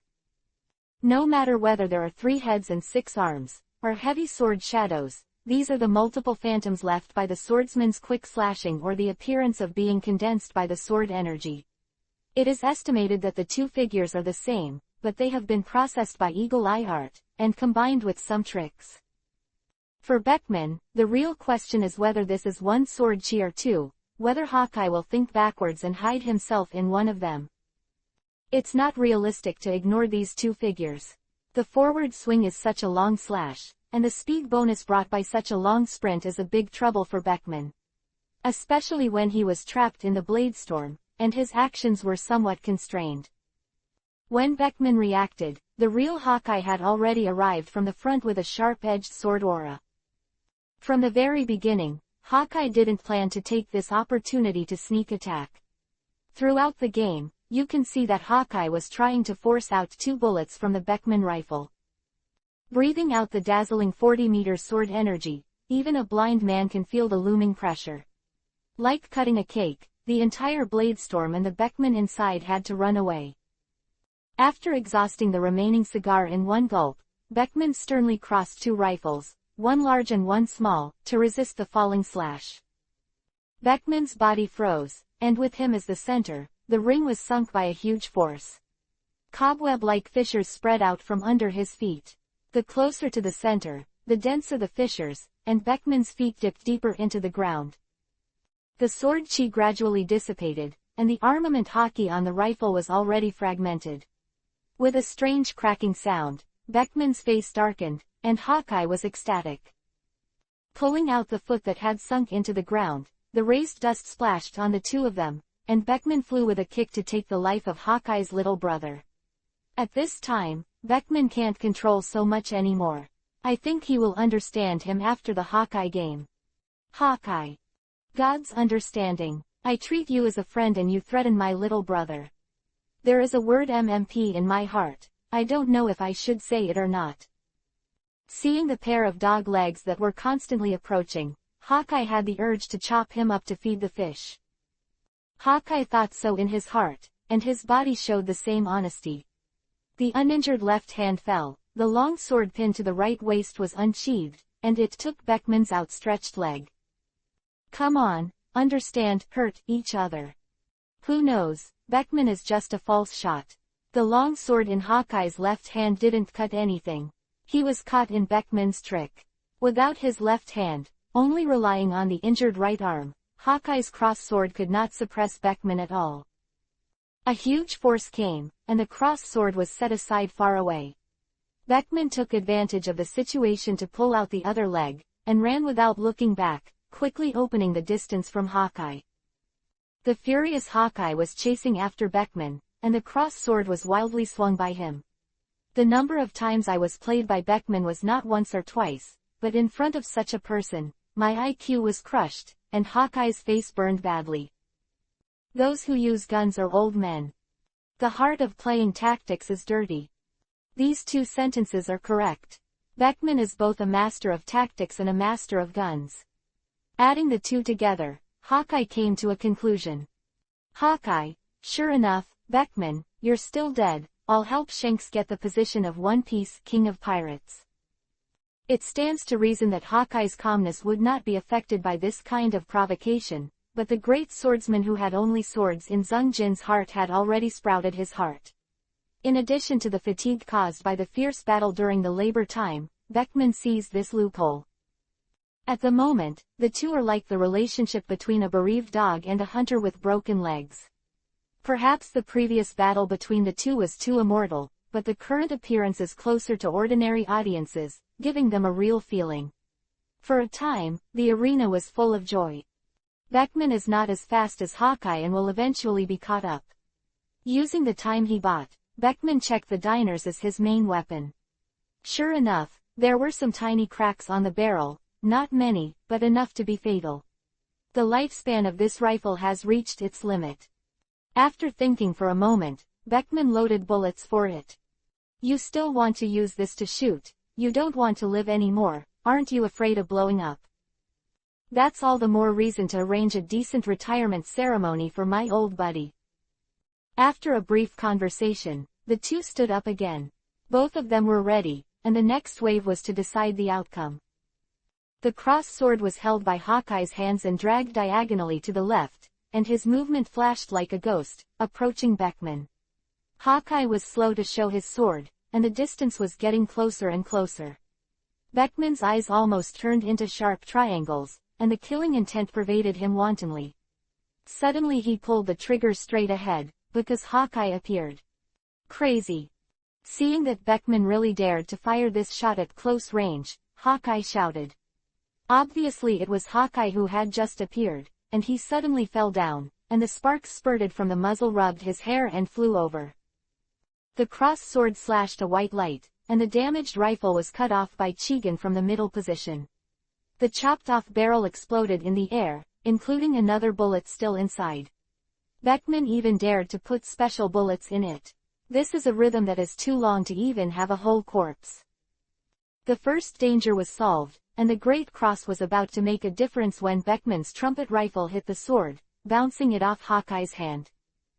Between the light and flint, Hawkeye pulled out the long sword with his left hand. Beckman pulled out a mini revolver from nowhere. The two attacked each other in a circle, and Beckman fired 5 bullets at once. The first 3 were blocked by Hawkeye with his sword, the 4th one interrupted the goods in Hawkeye's hand, and the 5th one penetrated Hawkeye's left arm. Now Hawkeye's 2 arms can't use his swordsmanship. Beckman felt that victory was in sight, and he would use the last bullet to make Hawkeye concede defeat. The broken long sword fragment just fell between the two at this moment, covering Hawkeye's upper body. Suddenly a dark shadow flashed, and a stench approached. It seemed that Beckman's last shot had no chance to be fired. Because he lost. The dagger biting in Hawkeye's mouth was just in front of his neck. Chapter 752 Unlock, Knowledge. The necklace hanging around Hawkeye's neck is actually a small dagger, which is usually hidden in his arms. This is no secret. As long as you have the heart to collect information about Hawkeye, you can basically know it, not to mention Beckman, who has been with Hawkeye all the time. But most of the time, this dagger is more of a punching decoration.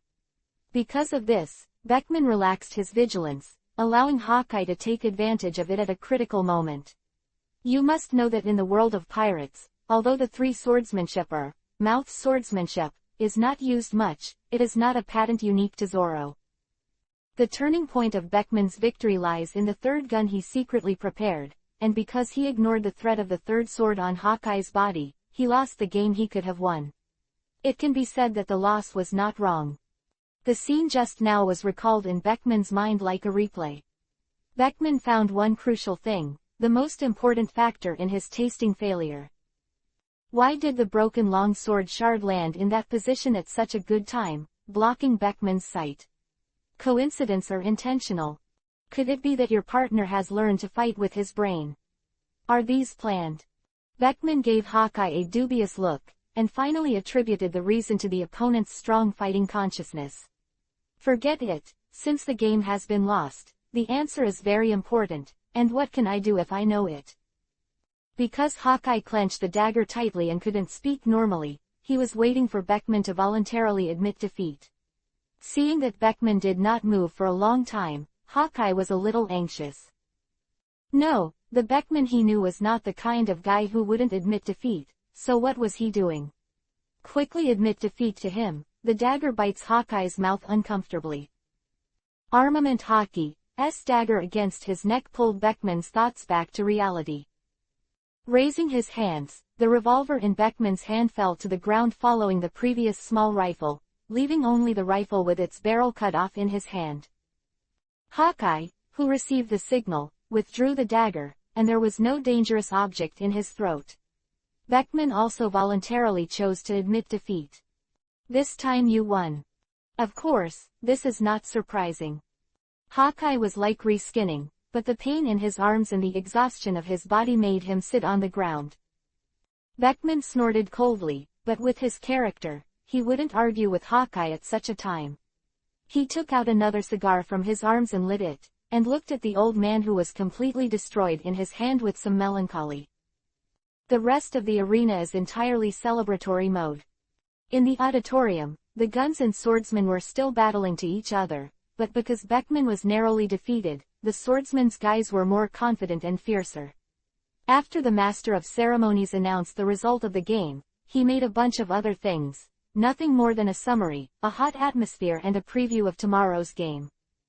None of this affects the two in the ring. Sorry for cutting off the guy you've been using for years.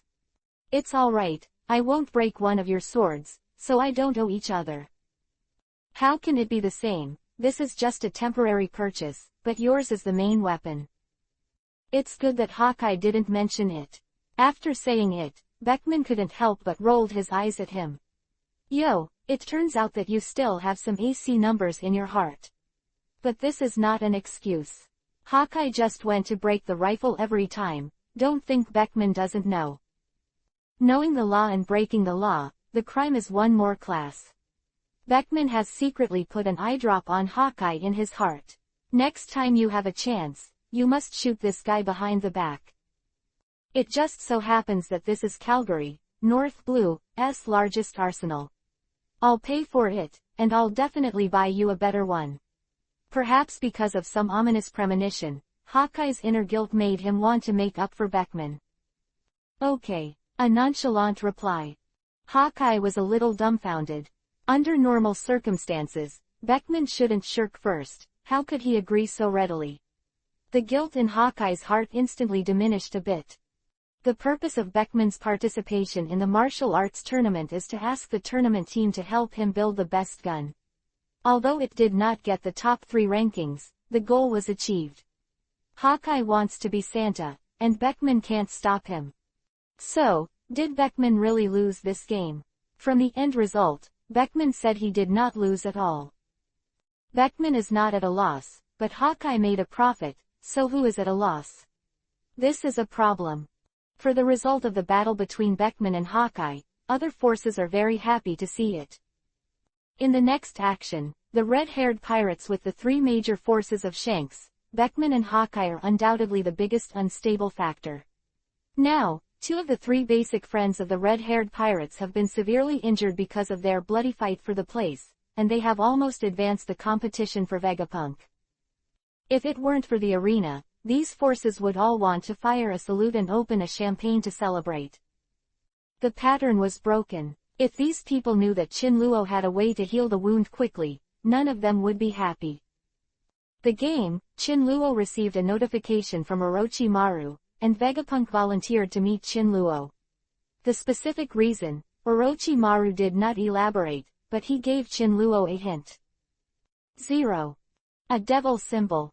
How funny is the devil? But it's clearly referring to Vegapunk's masterpiece, and it seems the mad scientist knows he's got something awesome. Beckman and Hawkeye's injuries, Chinluo set off for Vegapunk's appointment. In the Seabed Research Institute of the dinosaur family, the complicated waterways on it still caused Chinluo a lot of trouble. Although he knew the way, Chinluo still took a while to come to Vegapunk's room. Vegapunk staring at the devil's heart in the corner. Sorry for being late. You know, the road up there isn't easy. To go, Vegapunk was very satisfied with the degree of secrecy of this institute, but after feeling a certain danger, this satisfaction turned into anxiety. Do you need my research or my people? Vegapunk looked at Chinluo with burning eyes. Just sitting down, Chinluo, who was holding the tea, choked on the spot and sprayed out all the tea. Vegapunk's straightforwardness gave Chinluo goosebumps. Ghost, do you want to be so direct? And I don't want your people, let alone your heart, I just want the results of research. What am I doing with your people and heart to unlock more knowledge posture? Don't get me wrong, I don't do it, never. Soon, Chinluo reacted when he coughed, and his people, that Vegapunk said was different from what Chinluo thought. Hey, this is embarrassing. Chapter 753 New Employee Get. The unilateral misunderstanding, Chinluo became enthusiastic about Vegapunk's solicitation. At this time, as an excellent boss, Joe Poppy, Chinluo must give enough care, exploitation, to his future employees. Chinluo first highly praised the talent of Vegapunk. What Einstein is alive, hang Newton with one hand, teach Mendel to be a man, and other words come from his mouth. When I got up, I thought that I didn't have to pay taxes for bragging anyway, so I could say whatever I wanted. Chinluo then offered the position of vice president of the Research Institute, promising 5 social insurances and 1 housing fund, a 7-figure annual salary, huge bonuses, paid vacations, staff housing and many other conscience benefits. Chinluo, who finally felt that it was not enough, even planned to give Vegapunk a 3-visit package. Although Vegapunk may not know what Sengu thatched hut is. It doesn't matter, as long as you like it. After talking eloquently, Chinluo found Vegapunk looking at him speechlessly. That face seemed to have 4 letters written, MDZZ. Hey, Vegapunk doesn't seem to be satisfied. Chinluo revisited the conditions he just set out in his mind and felt that it was rich enough. Vegapunk is not satisfied, it can only show that what the other party wants more is not in these aspects. Also, with Vegapunk's ability, if you want these things, you don't need to work under Chin Luo at all. Chin Luo couldn't help but look serious and asked, "Tell me about your conditions. As long as it's not too much, I can agree to you." The artificial devil fruit technology is very important to Chin Luo, so Chin Luo is determined to win the talent of Vegapunk. Seeing that Chin Luo finally had some sincerity, the expression on Vegapunk's face became better, and he stretched out 3 fingers. "First, you have to provide me with enough research materials." Seemingly waiting for Chin Luo's reply, Vegapunk, who had said the first point, stopped and stared at Chin Luo. "Luyun Palace is not short of money and experts. I think you can just give up the materials that even Luyun Palace can't get." "Okay, I believe in you. The second condition is that you must guarantee my freedom of research. I have the final say on the research content and how to do it."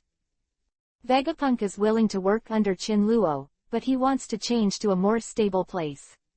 To come up with such a request, it is not that I want to study my own stuff. Employees who are too free will not be liked by the boss, and will give the above people a feeling of losing control. This is whether to find an employee to come back, or to invite an ancestor. Chin Luo didn't know how Vegapunk lived in Marine in the original history, probably because his freedom was restricted. After thinking about it, Chin Luo did not refuse this request. After fully seeing Orochimaru, to be honest, Chin Luo doesn't have any unrealistic illusions about these scientific madmen. As long as you don't blow up your house, it's not a big deal if you don't listen to the arrangements. It seems that Vegapunk's subjective initiative can also be brought into play in this way. Of course, everything is premised. Seeing Chin Luo nod, Vegapunk was surprised at first, and then immediately regained his composure. Naturally, the conditions would not change, but he thought he would grind with Chin Luo for a while. The other party speaks a lot better than expected. "Okay, this is not a problem. Your research is all up to you. As long as you don't exceed the dangerous level, you are free to toss. But on the contrary, there is one thing I hope you can agree to." Chin Luo took the opportunity to express his request, which was also his real purpose. Vegapunk said he could listen to what he said first. Dr. Vegapunk is not unfamiliar with the lineage factor he is studying. Chin Luo glanced at the heart beside him intentionally or unintentionally, and continued, "I hope that the doctor can continue his research, as soon as possible. Research the final success." Quote. As for what it was, Chin Luo didn't go on. The tea in his hand was poured on the table. The tea did not splash, but quickly condensed a line of words on the table. After confirming that Vegapunk saw it, it disappeared immediately. "You." Vegapunk looked at Chin Luo with a shocked expression. He is no stranger to the bloodline factor, and some people can guess its function. What he is really shocked by is the crazy plan proposed by Chin Luo later. It can really be done. Vegapunk would say that, basically agreeing to Chin Luo's request, which is not inconsistent with his research. "I have confidence in you." Chin Luo patted Vegapunk on the shoulder. "Go ahead, your last request."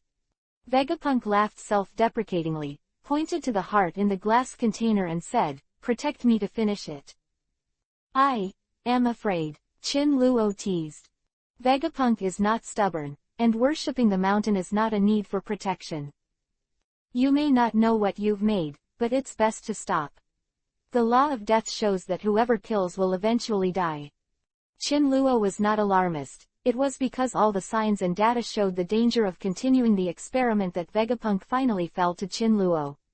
As for stopping the experiment, Vegapunk didn't have that option in sight from the start.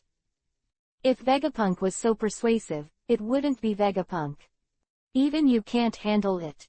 I have to carry out this experiment, which is very crucial for the subsequent research." Come on, how could Chin Luo refuse if Vegapunk found this reason? "Who says it can't be dealt with? Take this, take a sip when you're about to die, and find a place to hide."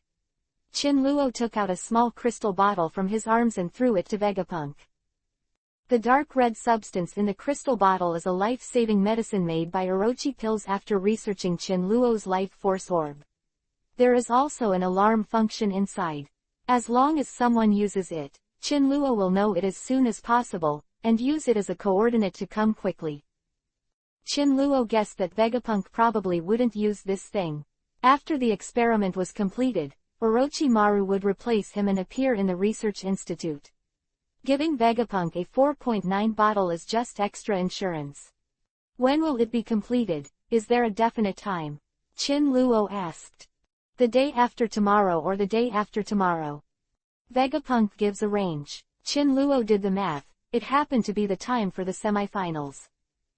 Is there any way to make sure the completion time is in the afternoon of the day after tomorrow, such as at 1 o'clock? Qinluo said in a negotiating tone. He felt that Vegapunk must have a way. Simple. Then choose that time, and ask Orochimaru about other things, and he will tell you. The specific details still have to be coordinated by Orochimaru and Vegapunk. Qinluo only needs to bring Orochimaru over before the start. When all the factors are in their intended position, the North Blue drama always has to go to the final chapter. Chapter 754 Oriole, Hunter. Beta the rat man healed from his wounds. Upon receiving this news, the old Vinsmoke happily gave big red envelopes to all the doctors and nurses who took care of Beta the ratman. Its richness frightened the doctors who mistook it for hush money and shivered in the corner. Been a good time for old Vinsmoke these days. The sudden collapse of the Assassins' Union branch did not put him under the slightest pressure. The most terrifying thing is that the old Vinsmoke has not found the murderer so far. Who is targeting the Kingdom of Germa?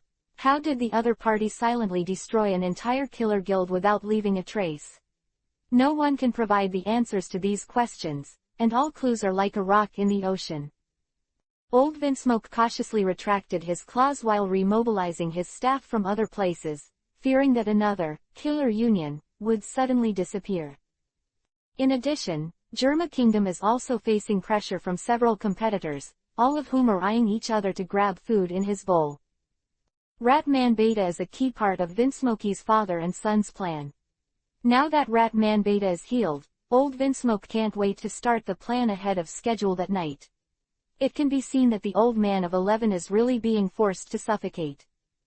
In the end, it was Ratman Beta, citing the need for time to make final preparations. According to what Qinluo told him, he suggested that old Vinsmoke postpone the launch of the plan until the day after tomorrow, just in time for the completion of Vegapunk research. Fortunately, old Vinsmoke still listened to the persuasion, otherwise Qinluo would have to make an accident and forcibly delay King Germa's action. The foreshadowing of the previous bravado, all the actions of the Germa Kingdom are carried out quietly. Only old Vinsmoke and his confidants really know everything. The old Vinsmoke did his best to keep secrets to the extreme, but unfortunately, the news that they strictly guarded against became a trade item in the first place, and was sent to the hands of several competitors. The Marines, the Modrics and the Don Quixotes all bought the news that night. On the surface, everyone pretended to know nothing, but secretly everyone was preparing private goods. In addition, every move of the Dinosaur family has also become a focus of attention. As local snakes, the Dinosaur family who temporarily owns Vegapunk is their common enemy. To talk about such a big news, the Dinosaur family will have no news at all, and no one will believe it. But judging from the information collected so far, this big boss is just like the salted fish who gave up treatment, and he doesn't even have any feedback. Everyone has speculated whether the Danithal family has long laid traps waiting for all the forces to be caught. This idea was generally endorsed. But you can't give up the fight for Vegapunk just because of the trap. So Marine, the Madri royal family and the Don Quixote family simply tacitly agreed to let the people of the Kingdom of Germa take the lead and clear the mines for them. The mantis catches the cicada and the oriole behind, who is the final winner in this competition. In this regard, Qinluo just wanted to encourage them a few words, and then silently took out the shotgun and loaded it with bullets. You guys, just try to be that oriole, and you will be surprised if you grab it. There was less time to prepare, which affected the second day of the quarterfinals. The most obvious is that there are fewer people watching the scene. It was the first time that the arena was not full since the knockout rounds of the martial arts tournament began. Hundreds of vacancies scattered throughout the arena may not see anything, but the master of ceremonies who got the data instantly read out the tricks. All kinds of thoughts flashed in the MC's mind and were thrown into the trash by him.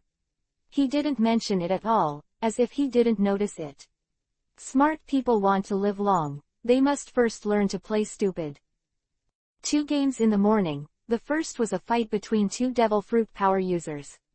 The vines from the royal family of Madri were slightly better and won the game. The double-armed prosthesis that shocked the audience before appeared again. It's a pity that today's one didn't have the luck of yesterday's, and failed to win the game with the power of dual-armed prosthetics. Seeing that he was encountering an armed prosthetic user, his opponent took precautions in advance. Chin Luo is no stranger to this winner and has had a relationship. Before the start of the martial arts tournament, there was a parade like a show. Chin Luo, Duo Yuya, Beckman and this person were all in the team. Chin Luo's deepest image of him is his bronzed skin, his bald head wearing a white hat, and the smell of curry all over his body. At the beginning, this person did not avoid meat and vegetables at the banquet. Chin Luo only thought that he was not a serious monk, and he never thought that he would still be able to break into the top 8. Thinking about it carefully, apart from Chin Luo who didn't participate in the competition, there were actually 3 people in the team who won the top 8 spots. Does it feel like an appointment? The important games are still 2 in the afternoon. Shanks fights a black uncle, and Halo Zhang beats the number 1 of the Dinosaur family. Before the start of the game, Chin Luo met the 3 Shanks. Both Hawkeye and Beckman were still bandaged. Tsunade's medical skills do not need to be doubted. After one night's treatment, the wounds on the 2 of them were basically healed. If it weren't for the fear of being too shocking, they could even remove the bandages. Taking a closer look, Chin Luo found that the bandages outside Hawkeye and Beckman were a little messy. Someone bothering you? Trouble? I don't think that's enough. Shanks replied that Beckman should be thinking about something without saying a word.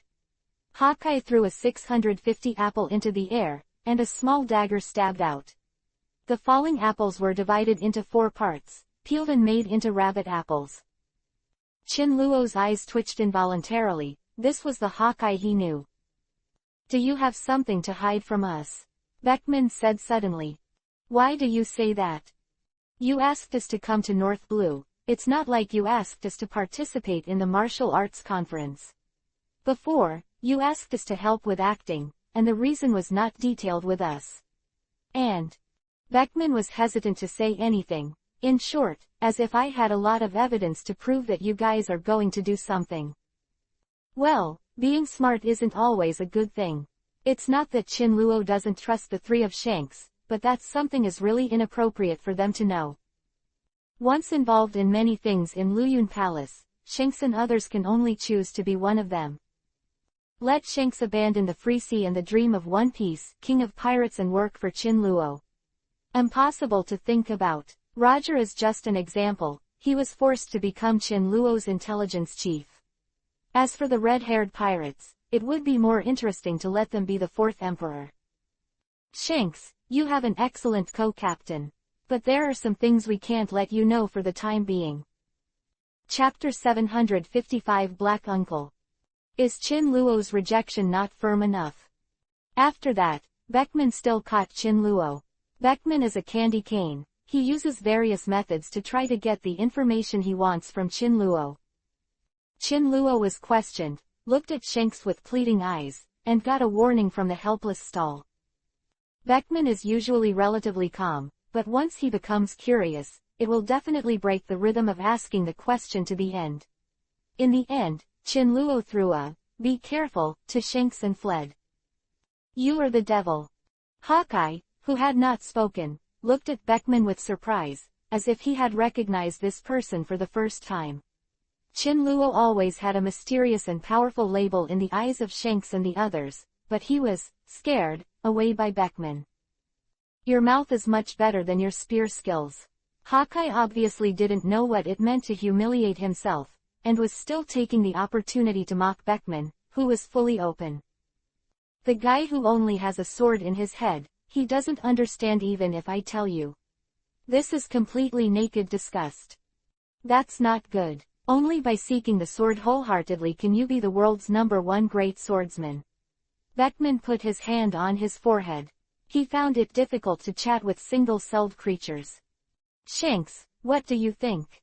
Shanks, who was eating an apple, didn't expect that the topic would suddenly turn to him, and almost choked on the apple.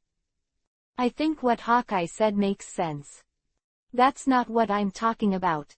Beckman couldn't help sighing because he was so tired.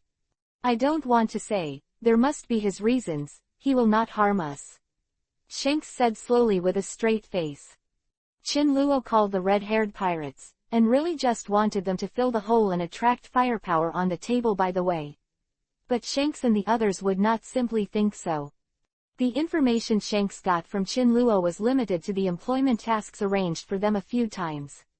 Chin Luo's tone was very tight, and information unrelated to the mission was basically not disclosed. With the help of their crews to gather intelligence little by little, Shanks and Beckman analyzed the current situation in Calgary. In the battle for Vegapunk, Chin Luo's side made a secret layout and quietly gained a huge advantage. Next is the critical moment to reap the results, but Chin Luo didn't take them to play. This sucks. I didn't say that. With his strength, he naturally doesn't need to use these means to get us. But don't you feel unwilling? A battle that is about to start does not have the role of our red-haired pirates. And we can't stay out of it anymore. The previous ambush counted even me, who lost the game. Beckman's words almost hit Shanks' soul directly. Unlike Beckman's pursuit of profit, Shanks has a heart for trouble. Then there's nothing we can do about it. We can't help but fight back when people are bullied. Since Chin Luo doesn't take them to play, it's a big deal for them to participate quietly. What a big deal. The topic here gradually drifted off, causing Shanks and the others to not notice the "be careful" that Chin Luo dropped before leaving. It wasn't until the start of the game that Shanks suffered a small loss before he remembered it. With handsome appearance and strong strength, Shanks has become the Prince Charming in the eyes of many girls. And his opponent is generally considered to be the son of the chief. With a height of more than 2 meters, protruding muscles, dark and shiny skin, there is not even a single hair that a normal person has. Except for a black cloth that blocks his private parts, he can no longer see other coverings. This is Shanks' opponent in this round, Pollock the Stonebreaker. Chin Luo prefers to call him a black uncle. Although it is not the first time I have seen it, when the real person stands in front of him, the feeling is completely different from that from a distance. Shanks felt the pressure, which had nothing to do with strength, but simply because of the shock caused by the opponent's appearance. As many would do, Shanks couldn't help but imagine what his opponent would look like at night.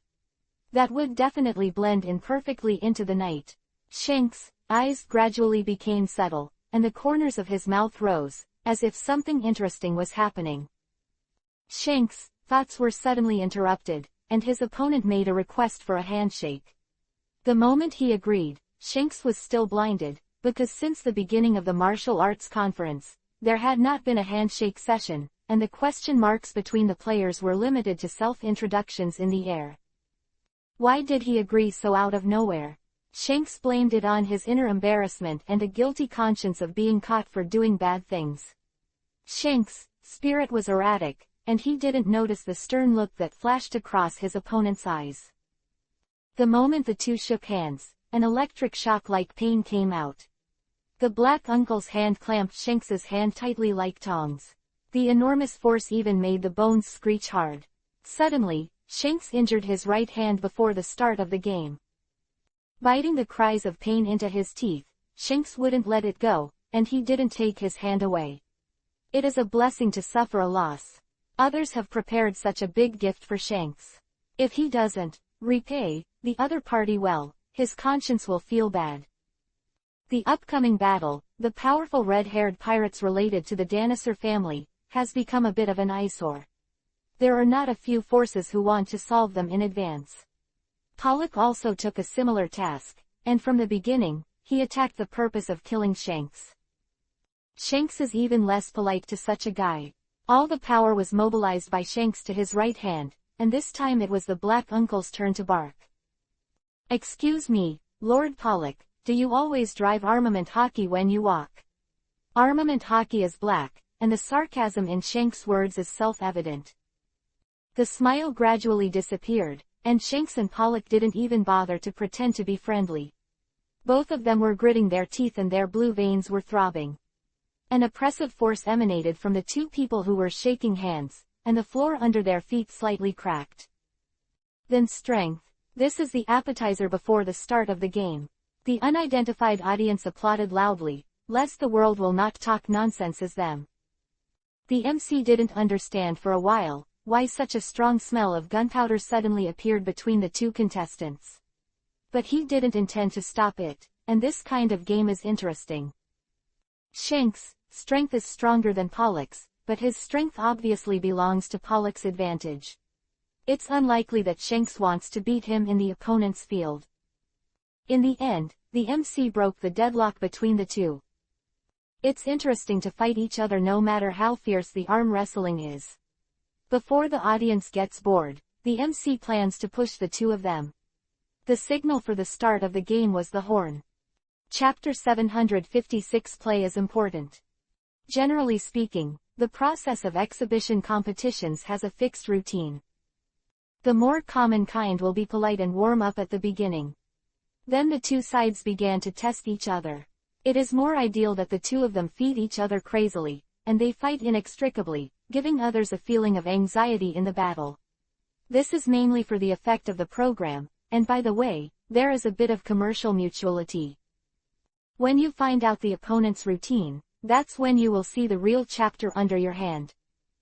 Thanks to the delay of the game in the past few days, even the audience who knew nothing about it before will soon find out the routine. So suddenly encounter a game with completely different styles, and the enthusiasm of the audience is turned up very high. If you don't go through the process, you will go straight to death, and you will be killed and disabled without negotiation. The relationship between Pollock and Shanks is not just rivals, especially both of them know this very well. Even the slightest respite was exhausted in the handshake session. Shanks' previous sarcasm came true. Pollock, who has perfected his fighting skills and physical body, also put a lot of effort into armament hockey. Among the people Shanks has ever seen, the hardness of Pollock armament hockey definitely ranks in the top 10. Relying on the advantage of skin color, outsiders really can't tell which part of the body Pollock attaches armament hockey to, and which part of the body will have stronger armament hockey. Is it possible that Pollock deliberately replaced 043 himself with the blood of the African chief for this camouflage? Chin Luo's cranky thinking. Pollock with armament hockey is already at full power. This humanoid Tyrannosaurus recklessly rampaged on the ring. Combining super defensive power and attack power, Pollock's every punch and every kick will bring a violent hurricane, which is an indiscriminate covering blow to Shanks. After a set of offensives came down, Shanks felt as if he had been greeted by hundreds of pile drivers. Pollock is worthy of the title of Stone Crusher, and he has been on the ring just after the start of the game. Step by step, learn about it. In the face of an opponent who is determined to kill himself, Shanks will show his fangs. If a tiger doesn't show his power, someone will always treat him as a sick cat. During this period of time, the unhappiness and depression squeezed in my heart instantly found an outlet, and it was still the best sandbag. Compared to hockey, Shanks has always been invincible. Both are attached to armament hockey, which is the hardest between the fist and the knife. Strange question, but both Pollock and Shanks wanted to know the answer right now. Jumping up, the long knife that was smashing Washin met the fist that was ready to go straight into the sky. The long knife and the fist were pressed together, as if they were frozen in the air, and there seemed to be several slashes and fist shadows flashing in between, which could not be seen clearly. Clang, clang, clang. The confrontation between the famous sword griffin and the fist made the sound of two hammers colliding. A huge explosion was sent out where the two fought, and Gangfeng swept over half of the arena with smoke and dust. Two figures fell from the sky. Pollock and Shanks fell to the ground, directly smashing the ground under their feet, and then each took a few steps back before stopping. As soon as they stabilized their bodies, the two bullied themselves up again and fought together. Swords, lights, swords, shadows, fists and feet, and the fight was lively. Chin Luo shook his head at this scene. Shanks is too supportive, he obviously suffered losses in the handshake session, and he still thinks about defeating his opponent in terms of strength. If it weren't for the fact that his hard power was higher than his opponent's, Shanks' approach would be completely dead. Chin Luo's guess soon became a reality. Shanks must pay for his arrogance. The advantage of the knife is its sharpness and long attack distance, while the punch and foot are more flexible. Shanks' blade suppressed Pollock's fist. But after all, there is only one knife, and Pollock, who is proficient in martial arts, has many parts of his body that can be used to attack in addition to his fists and legs. Shanks' slash was blocked by the thickened right fist again, and Pollock had been waiting for this moment for a long time. I saw his figure twisted, and the distance from Shanks was narrowed again, and the elbow of his left arm just hit the back of the knife. Like being cast on a spell called, "Remove your weapons." Shanks was disarmed, at least in order to hold on to the famous sword griffin that was about to fly away. He was temporarily unable to defend against Pollock's next attack. Very directly, a fist the size of a casserole was printed on Shanks' face. Shanks lost control of his body.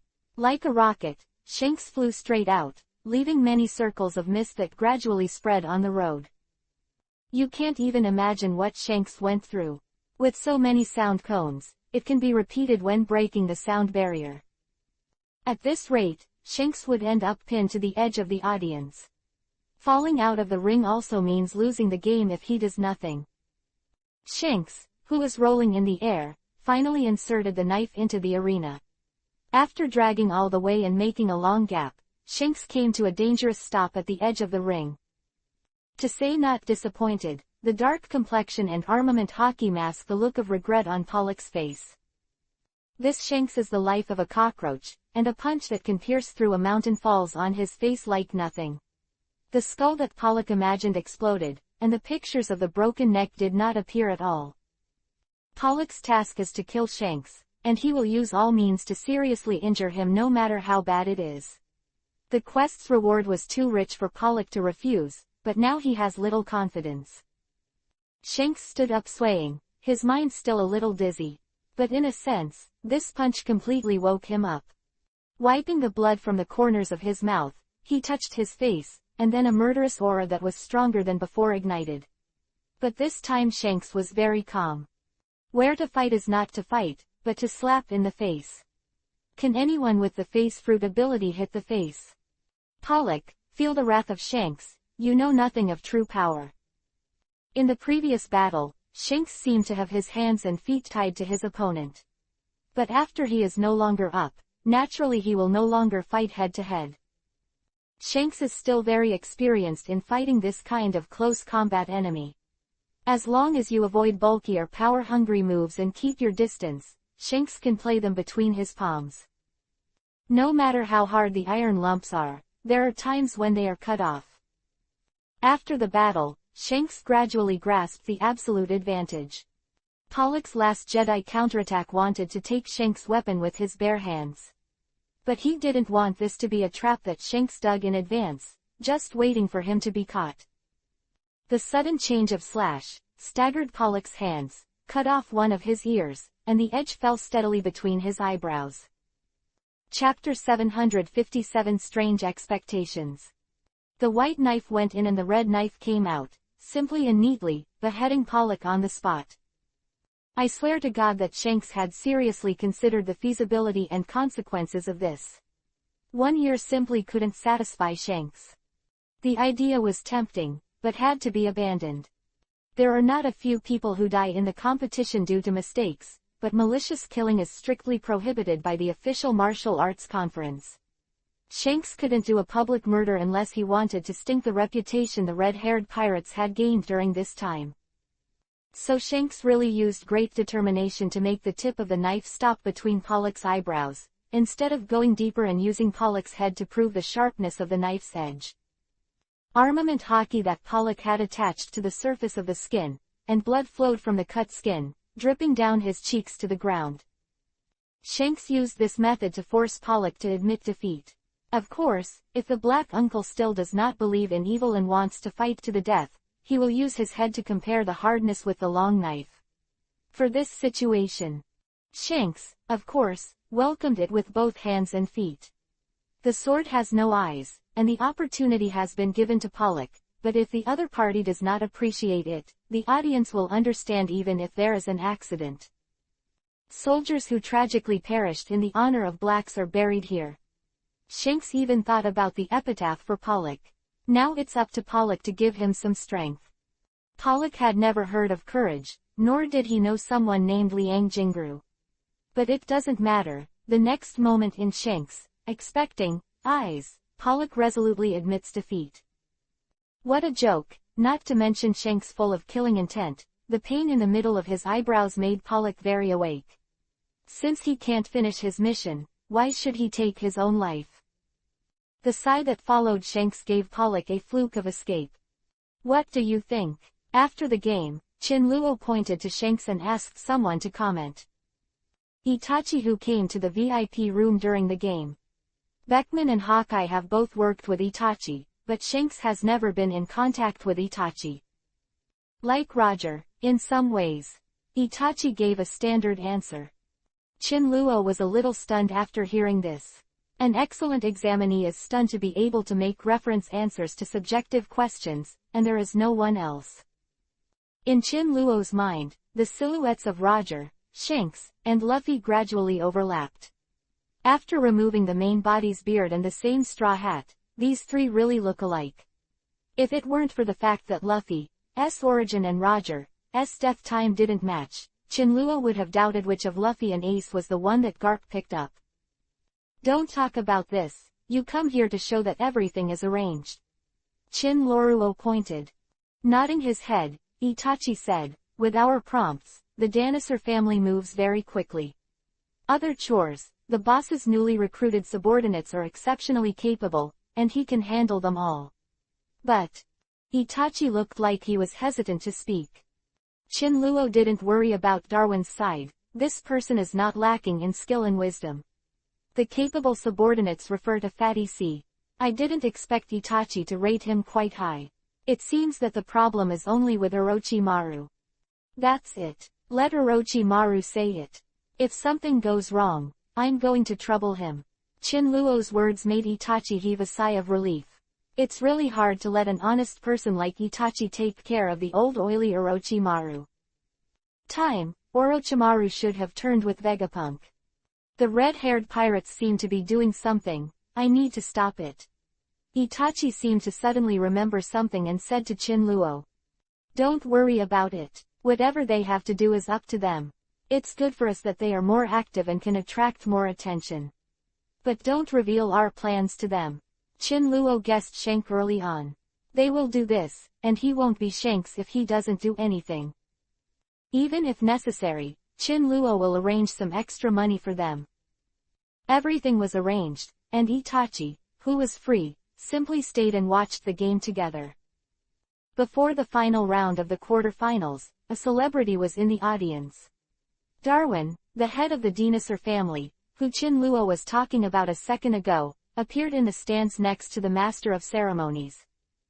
If Chin Luo remembers correctly, the next match is Darwin's bodyguard against Halo Zhang. The big screen gave Darwin a close-up and was the only spectator who received such treatment. Darwin is definitely a household name in Calgary. As North Blue's largest arms dealer, just like mobile phones are to Jobs, and retail is to Walmart, they are all iconic figures in the industry, and they are definitely names that cannot be avoided when bragging. A big guy like this would stay in the VIP room even if he watched the game, but Darwin came to the scene himself. To cheer for his players, Darwin was probably the first and last. At this time, most people will think that Darwin attaches great importance to the outcome of this game. But as someone who knows the inside story, Chin Luo will tell you that this is not the case at all. Not only is Darwin's bodyguard inferior to Halo Zhang in terms of strength, but the arrangement of the script also allows Halo Zhang to win without hurting Darwin's number one bodyguard.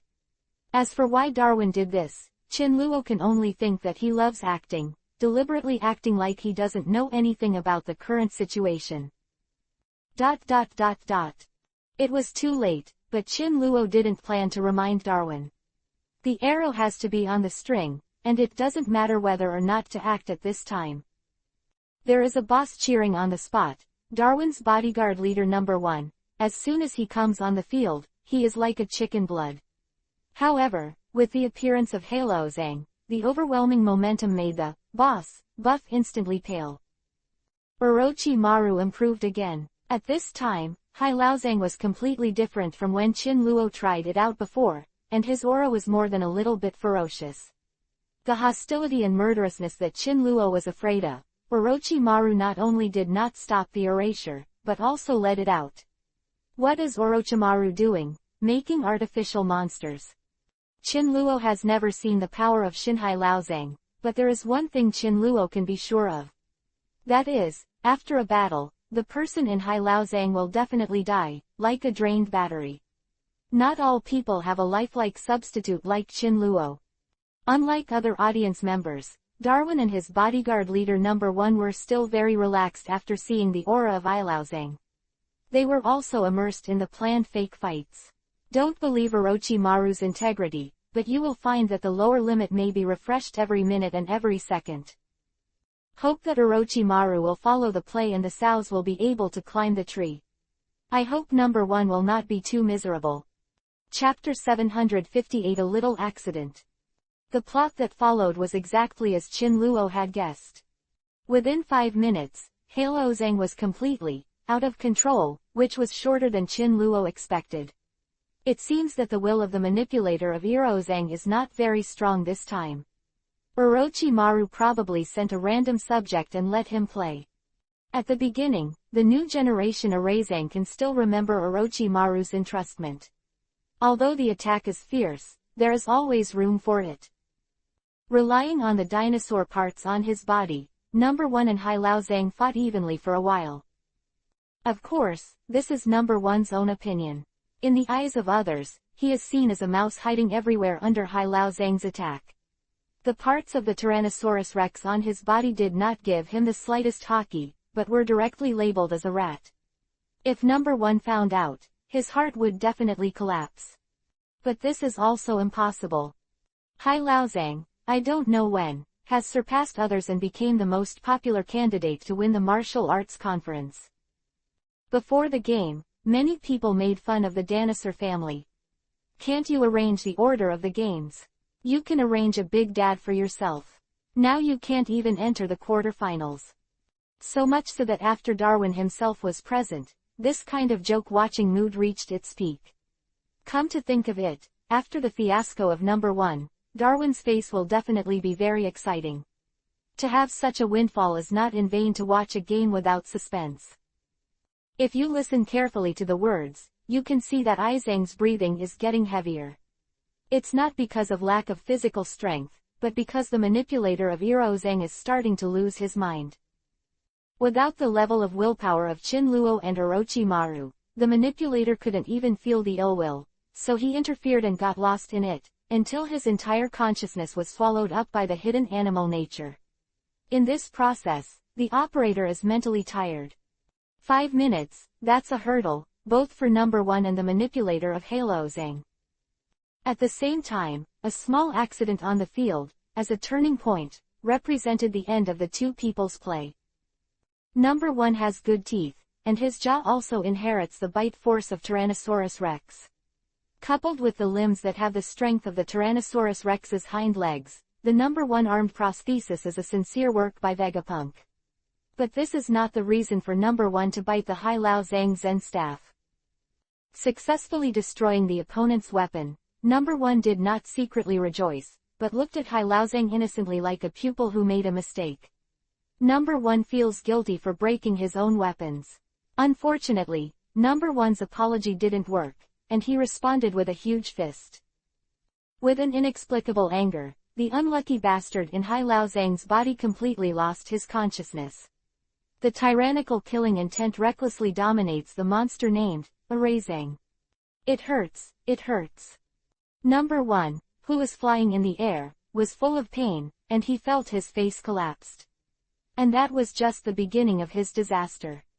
Zhang caught up with number 1 who was in the air.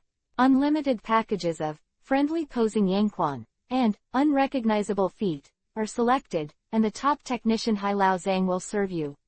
Sexy sea monsters, hammer people online. This was Hai Lao Zhang's unilateral beating. Number 1 had no room to fight back. Hematemesis and mourning were the only options in front of him. In the ring, only the number 1 was beaten by Hai Lao Zhang. Not to mention the posture of hanging and beating, there were still many tricks. But there is no doubt that each is full of the breath of destruction. During the period, Itachi vaguely heard Qin Luo muttering something like, "Super double," and he didn't know what it meant. Darwin finished the game with a livid face. Because he played in his true colors, those who followed him and waited to see the jokes were greatly pleased, and the ridicule was even more undisguised. I have done the work of making rice cakes several times, but number 1 never imagined that he would become a rice cake one day. Like a piece of necrotic, rotten flesh, all the bones were taken away, and number 1 was spread out on the ground. Now it is difficult to define the various parts of his body. His face, neck, and body are connected together, and there are concave fist marks everywhere. Being alive at this level is a medical miracle. The out-of-control Hai Lao Zhang finally stopped after the last punch, which meant that the battery in Hai Lao Zhang was dead.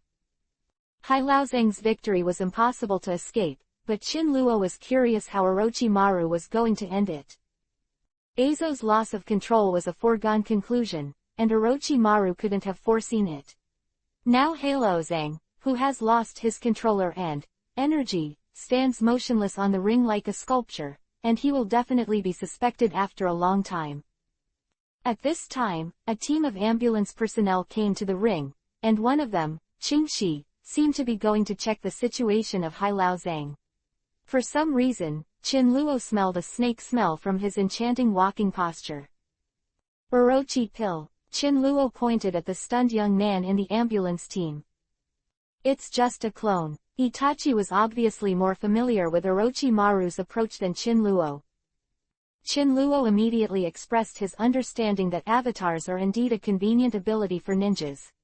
Even if Orochimaru can't do a werewolf killing alone like Naruto, it's still no problem to get together to fight the landlord. I saw Orochimaru's clone came to the edge of Zhang, and veiled something on Zhang's body, and Zhang became active again. Like a little daughter-in-law, she quietly followed Orochimaru's clone and left the ring. By the time others found out what was wrong, both Orochimaru's clone and Irizo had disappeared. As the last moment approached, Orochimaru's movements also became bolder, and he was not worried about the exposure of Aiko's secret. Number 1's injury was very serious. Tsunade shook his head at Qin Luo after seeing it. She is good at medicine, and body splicing is the research field of Orochimaru. Qin Luo now has a headache on how to convince Darwin to send number 1 to the culprit who caused everything. Let Orochimaru come to the rescue. Ya 4.0 NJIU, number 1. Darwin's anger Qin Luo can imagine. His number 1 bodyguard was beaten into mud. Not long after joining Qin Luo's large company, he received a knife from a colleague behind his back.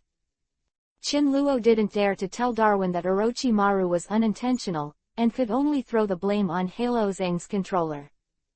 In principle, Qin Luo was unwilling to do so. The unfortunate person who was used by Orochimaru as a living battery is a victim no matter how you look at it. It's a bit too much to have people's lives lost, and to bear the blame when they die. But in order to appease Darwin, and more about tomorrow's plan, Qin Luo could only be sorry. Qin Luo felt a sense of relief in his heart. The night sky in Calgary is beautiful, but after watching it for so long, Qin Luo is almost tired of it. Let it end tomorrow. Chapter 759 Express Delivery. In the quiet night sky, not a single cloud can be seen in the open space. Bright stars dotted it, perhaps because of the light of the stars, the cold moon did not appear dim. The sprinkled gecko is bright and cold, so that people walking under this gecko will bring out a lot of white air between their breaths. What a beautiful night, but many people have to work overtime. The Don Quixote family is just a microcosm. They stay at their secret docks, arming the family fleet quietly and hastily. At dawn, these fleets will depart from the docks. Matter how Doflamingo got the news, these people just follow the instructions from above. There will be a big battle tomorrow, and all the forces will bring their strength and secret weapons, and the Don Quixote family is no exception. In just a few hours, more than 5 batches of unidentified objects have been sent to the fleet. At this time, another team of convoys escorting special supplies came to the intersection of the wharf. Stop coming, there is a private jetty in front, leave quickly. The guards on alert stopped the convoy 11. Countless eyes were focused, and of course the scopes of the firearms in their hands. Pretending to be quite similar, the black-robed man headed by the team flashed a faint sneer in his eyes. He had already dealt with it. The man in black robe did not intend to get off the carriage. After stopping the convoy, he took out a coin with a clown printed on it from his pocket and threw it. After receiving the coin, he scrutinized it carefully. After confirming that it was correct, the guard said to the man in black robe, "Report your name, friend." A closer look reveals that these guards did not let their guard down because of the token. Long live the young master. The man in black robe sang in a low voice when Niatu didn't reply to the horse's mouth, and at the same time made a complicated movement in his hand. Here the Don Quixotes have dug a trap. The guard's words are highly suggestive, and generally people who don't know the inside story will probably subconsciously report the team's code name. And this is right in the arms of the Don Quixote family. How can ordinary people think that, report your name, friend, as the first half of the code? Once the answer is incorrect, the guard will immediately attack. And those other forces that don't know the inside story, even if they get tokens, passwords and gestures, they will be planted here unknowingly. Very clever, but useless in the face of old churros. After confirming that the sequence, gestures, codes and tokens were all correct, the guards visibly relaxed. Okay, it's my own. Which team do you belong to? I'll register here and bring the things in. The guard who stopped the convoy put down his gun, and the other guards also looked away. The 6th team.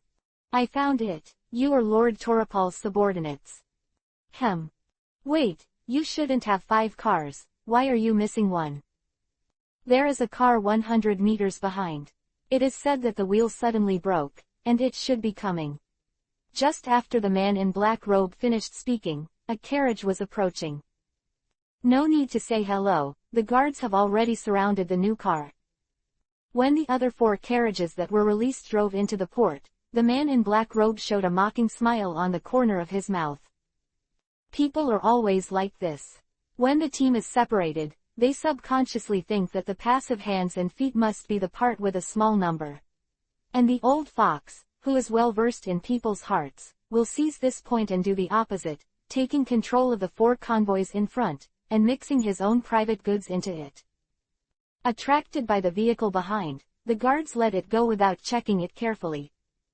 Several large black boxes were moved to the Don Quixote family's fleet. Seeing that the delivery was completed, the man in black robe ripped apart a small scroll, and flames emerged from it, quickly swallowing it up. Hey, what are you doing? Came the screeching voice from behind. Sir, I'll just smoke a cigarette.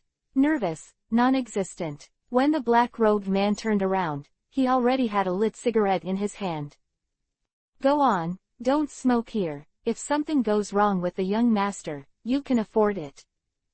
The visitor was so attracted by the cigarette that he didn't see the black mamba tattoo on the wrist of the black-robed man.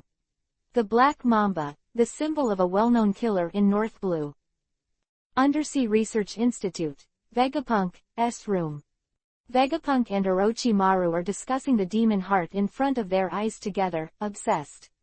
The thick blood vessels almost covered the whole heart, and it seemed that as long as there was a little more, the heart would beat. There is a dignified atmosphere in the research institute, uneasy and dangerous. Those armed prosthetics users sent by Darwin to guard the laboratory were particularly sensitive to this atmosphere. If you want to describe it, it's like a cat with fried fur. No matter how you look at it, this is a masterpiece. Vegapunk-kun, you are so interesting. Orochimaru, who had similar smells, did not hesitate to praise Vegapunk. It was Itachi and Sasuke's eyes that surprised Orochimaru last time. It's also thanks to you, Orochimaru-kun. Without the data of your Irizo, I have to take some more detours to complete this thing.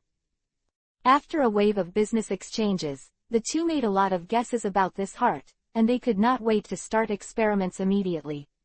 At this moment, the snake ring on Orochimaru's hand suddenly glowed red. What's wrong? Nothing, just some couriers have arrived. It's about tomorrow's 460 plan. That's right, just a little selfishness of mine. The rest of the Orochimaru didn't intend to say much, and Vegapunk didn't ask any questions. Even though the research level of the two is close, compared to their strength, Vegapunk is not enough to see in front of Orochimaru. Without strength, some things will not be his turn to participate in, all he has to do is to obey Orochimaru's arrangements. After the chaos begins, find a place to hide under the arrangement of Beta the Ratman. Until Chin Luo sent him to a safe place. Tonight is destined to be a sleepless night, for many. Half an hour before dawn is the darkest hour. The sun hasn't risen yet, and Gecko can't take care of it here.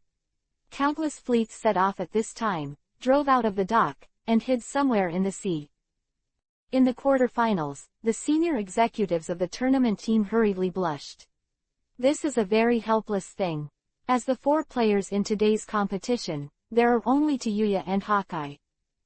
Doflamingo and the Devil Fruit ability user of the Madri royal family who were supposed to be in the first game never appeared.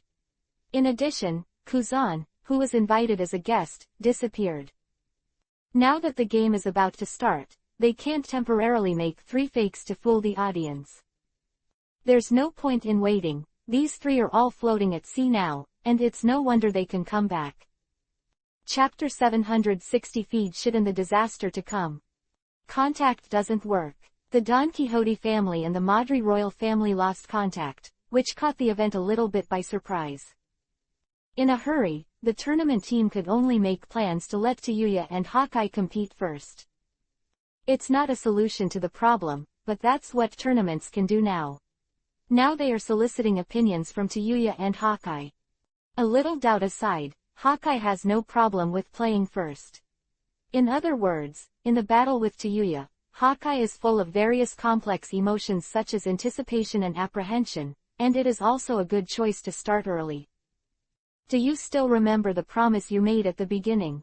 No matter what, he must win this game, for the sake of happiness. Hawkeye is fighting for his own happiness for the first time in his life. His brain is stuffed with endorphins, people usually call this phenomenon for YY. Hawkeye carefully observed Tayuya's reaction on the other side of the lounge from the corner of his eye. But no matter what Hawkeye was looking forward to, he was destined to be disappointed. Tayuya's attitude was rather strange, he didn't refuse, and he didn't need to agree immediately. As an insider, Duoyu also has more information, and the martial arts conference actually ended yesterday.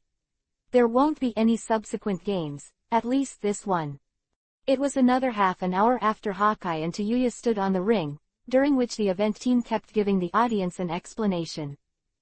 It's not easy, I've waited too long for this game, Hawkeye said with emotion. In the past, Hawkeye would wipe his beloved knife with all his heart, as if he were treating his lover. But this time, Hawkeye left this look to Tayuya. For no reason, Tayuya also got goosebumps all over his body. What's the matter, big brother, are you planning to beat me with your eyes? Similar eyes, Tayuya has also seen many of her fanatical fans, but it is the first time that they are so close. Tayuya is also not good at dealing with such a scene, so she chose to remain silent. I remember all my previous promises. I will not lose this battle. The cross sword was unsheathed and held by Hawkeye's hands. Taiyu also blinked in confusion. She didn't have any impression of what she said at the beginning. If possible, Taiyu also really wanted to call his past self and ask what was going on. Hawkeye would never want to know that what he valued was just a joke that Duoyu also said casually, and he forgot after he finished speaking. And if I remember correctly, Duoyu only said that if Hawkeye won, he would be given a chance to invite him to dinner. Did our idiot Eagle Eye get something wrong? The fight wasn't intense at all, and it was pretty gross. Yes, very disgusting. Neither of them were fighting seriously. Part of the reason is that Duoyu also knows that there will be changes in the future, and does not intend to waste energy in a meaningless game. The other part, and the main reason why people feel disgusting, is because of Hawkeye. Hawkeye's sword moves are still sharp, but have you ever seen them explain their moves while making moves? Note that this seemingly simple slash has 3 variations behind it, attacking the wrist, shoulder and forehead respectively. Be careful, the next move will be very fast. The attack will be more complicated later, I'll explain it to you. As long as it is a slightly more powerful attack, Hawkeye will explain it, and I am afraid that Duoyu will also be injured. The question is, Duoyu will not be injured, so how should this game end? Is Hawkeye trying to use love to influence many reasons? Forgive her. Referee, this man has a problem in his head. If it's dog food, it doesn't matter, the big deal is that the audience will dip the pair of dogs and men in pig cages. But the problem is that Duoyu doesn't intend to pay any attention to Hawkeye at all. In this operation, Hawkeye is forcibly feeding the rhythm. There were many people in the audience who couldn't stand it, and the members of the anti-Hawkeye alliance grew rapidly. Their slogans are generally such as, "Protection Goddess," "Brother who hits a sap after the game bring me one," "Arrange him, I will pay 10,000 Bailey." In order not to be recognized as Hawkeye's accomplices, Beckman and Shanks in the auditorium joined the anti-Hawkeye alliance righteously. But now on the field, the one who wants to cut Hawkeye the most must be Tayuya. If it weren't for the following plans, Duoyu also sent the sound blade, illusion, and immortalization to Hawkeye. Haha, there is a saying that there is a turbulent heart hidden under the cold face. I can finally understand, Hawkeye is really too showy. Seeing the embarrassment of his subordinates, Chinluo only cared about his own happiness. Rare and strange, Hitaki Wuwukai is also a loyal fan of Mansao Paradise. Tsunade made up for someone across the world. Chinluo laughed even more when he heard it. The game didn't take long when a rumbling voice came from the sky. Then a long howl burst from a distance, forming a wave of sound. All the people who were swept by the sound wave, the rest of the emotions were all taken away, leaving only a deep fear. They didn't know what they were afraid of, but it felt like the sky was about to fall. Nothing happened, but an earthquake hit Calgary. Shakes and cracks crept across Calgary's time-worn buildings. The huge tsunami rolled up the ripples of destruction, and the disaster really began. It looks like it's starting over there. Bring Tayuya, let's go too. Chinluo greeted Itachi, and at the same time transmitted a voice to Tayuya in the ring. Because of the earthquake, the buildings in the arena were collapsing and slumping rapidly, and the audience just wanted to flee, and they would also pay attention to the 2 people in the ring. A black hole opened under Tayuya's feet, swallowing it instantly. Before leaving, Duoyu also gave Hawkeye a very complicated look. Beckman and Shanks rushed to Hawkeye's side. How about Duoyuya? It should have been called away by Chinluo. Having cooperated with Chinluo, Hawkeye still couldn't recognize Chinluo's signature black hole. This earthquake came strangely, and there was a whistling sound just now. Chinluo must know something. Beckman analyzed. He's obviously not going to tell us. Shanks spread his hands. But will we give up? Obviously not. Hawkeye and Shanks said in unison. Me too. The voice just now came from this direction. Beckman pointed, and it was the direction of the Seabed Research Institute. The eyes of the 3 were all eager to try, and Hawkeye also returned to its normal state. Whether it is the owner of the mysterious Changsha or this battle, the red hair pirates want to find out. Without needing to communicate, the three quickly ran away in the locked direction.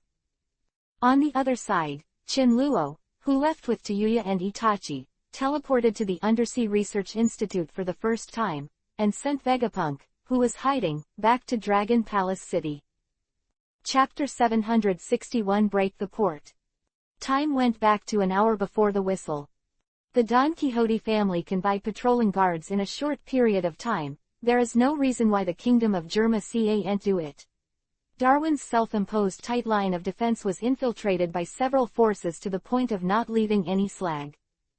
Is it the Dienethal family who formed a patrol team to guard against other forces, or did other forces selflessly help the Dienethal family to keep their home?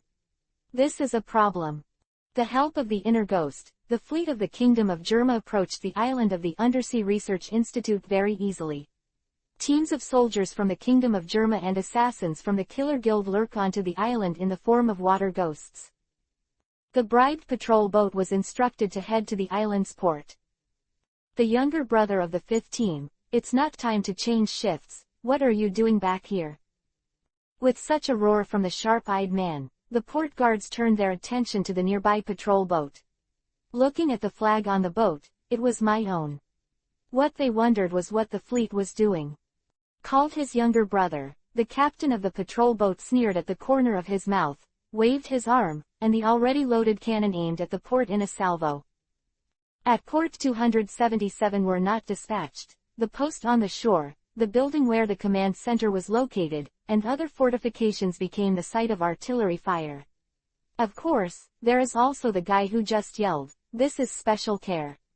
Who is the younger brother now? The defenders of the Dienethal family were completely beaten. They had just suffered a thrashing of friendly forces, and the losses were extremely heavy. The guard sounded, and the surviving guy in the command center immediately issued an order to counterattack. "The 5 guys have gone crazy, kill them, now, right now." The deputy head of the Dinosaur Research Institute was about to go crazy, his heart was beating fast, and he had not recovered from the shelling just now. Death passed him by, and he was about to be blown to pieces like the hapless chief keeper. "Raise the machine guns and artillery for me. If there are any ships that can fight, they will all go out to sea.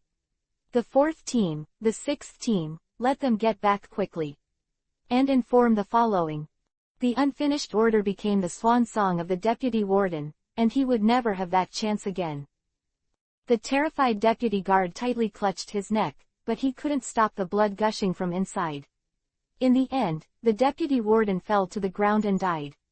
On the edge of his body, a killer was wiping the blood from the dagger. Then several guys dressed as killers gathered. The floor of the room they were in was infested with blood, and all targets were killed in one hit. Here is the wiping team, and the suppression in the combat command room has been completed. Over. The leader reported the victory over the phone. The same thing keeps happening in the port. While the undercover fleet was attracting fire from the front, the soldiers and assassins who disembarked early had already sneaked in from the side, and gave the half-crippled guards a fatal blow from behind. A signal catapult shot into the air, where the sea and sky meet in the distance. A group of black dots suddenly appeared, and the main fleet of the Germa kingdom was full of sails and sailed at full speed. The bound port guards did nothing to hinder the fleet of the Kingdom of Germa. In an instant, it changed from a group of black dots to a huge fleet lined up in a row. The new artillery fire instantly cleaned the port's struggling defenses. The sporadic gunshots heralded the final closing stages of the battle, as the fleet of the Kingdom of Germa easily captured the port. The Dinosaur family has another group of powerful guards on the island, squatting in the Undersea Research Institute. But before they could react, all the Dinosaur Research Institutes on the island fell. The alarm of the Seabed Research Institute was sounded together with the one on the island. This group of people is aggressive, and certainly not for the slaughterhouse above. It seems that the secret here has been exposed. It's a coincidence that this institute has been successfully hidden for so long, and some people are exposed as soon as they come. In recent times, Darwin has sent almost all armed prosthetic users to the Undersea Institute. Except for the tragic number 1 and number 2, Darwin's personal bodyguards, all the main fighting forces of the dinosaur family are here. They gathered in the Institute's conference room to discuss countermeasures. The strength of the guards of the Undersea Research Institute is unprecedentedly powerful, so they are not without confidence to fight the invading enemy.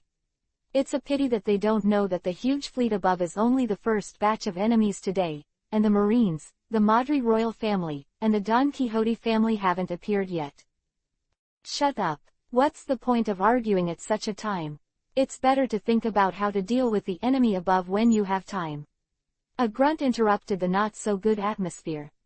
In the conference room, the rest of the people turned their attention to number 3 at the head. Without the people above, number 3 automatically became the most qualified to issue orders among these people. Seeing that he opened his mouth, most people would sell him a face. What else can you do to fight them? Why, you have a better suggestion. Number 4 is one of the few who refuse to accept it, just like the twin brothers always complain that they are just a few seconds late. Number 3 is in no mood to argue with him now. In order to avoid unnecessary conflict, he directly ignored the number 4. First, a few guys with good brains were arranged to be the commanders, while the rest performed their duties, and those with stronger combat power were directly arranged to guard the exit of the Undersea Research Institute. We must hold on until the reinforcements arrive. Number 10, you go and arrange for those doctors to evacuate. 13 you. With their respective tasks, the entire institute is busy. Researchers in the main research room were constantly persuaded to leave, and those who did not cooperate were forcibly dragged away. Dr. Vegapunk, please move to the shelter. The most important of many researchers, Vegapunk, was personally persuaded by number 10. Vegapunk continued his experiments as if he hadn't heard. Dr. Vegapunk still ignored. Seeing this, the two men behind number 10 planned to drag Vegapunk away, but they were stopped by number 10. Doctor, we are confident that we will keep this institute, so your experiment can continue after that. Out to not slap the smiley man, Vegapunk finally said, give me the last 3 minutes, and then I need to go back to the room. It was 10's smile that answered him. In the last few seconds of the 3 minutes stuck, Vegapunk completed all the experiments on the demon body. As long as the heart is put in again, the demon will wake up. Vegapunk, who stopped moving, felt a sense of loss.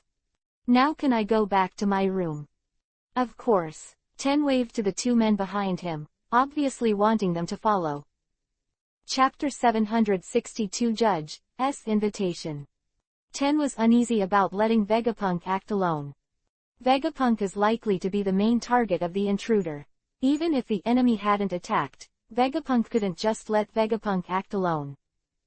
There are 2 subordinates to follow, on the one hand to provide guarantee for the safety of Vegapunk, the other side also means to control each other.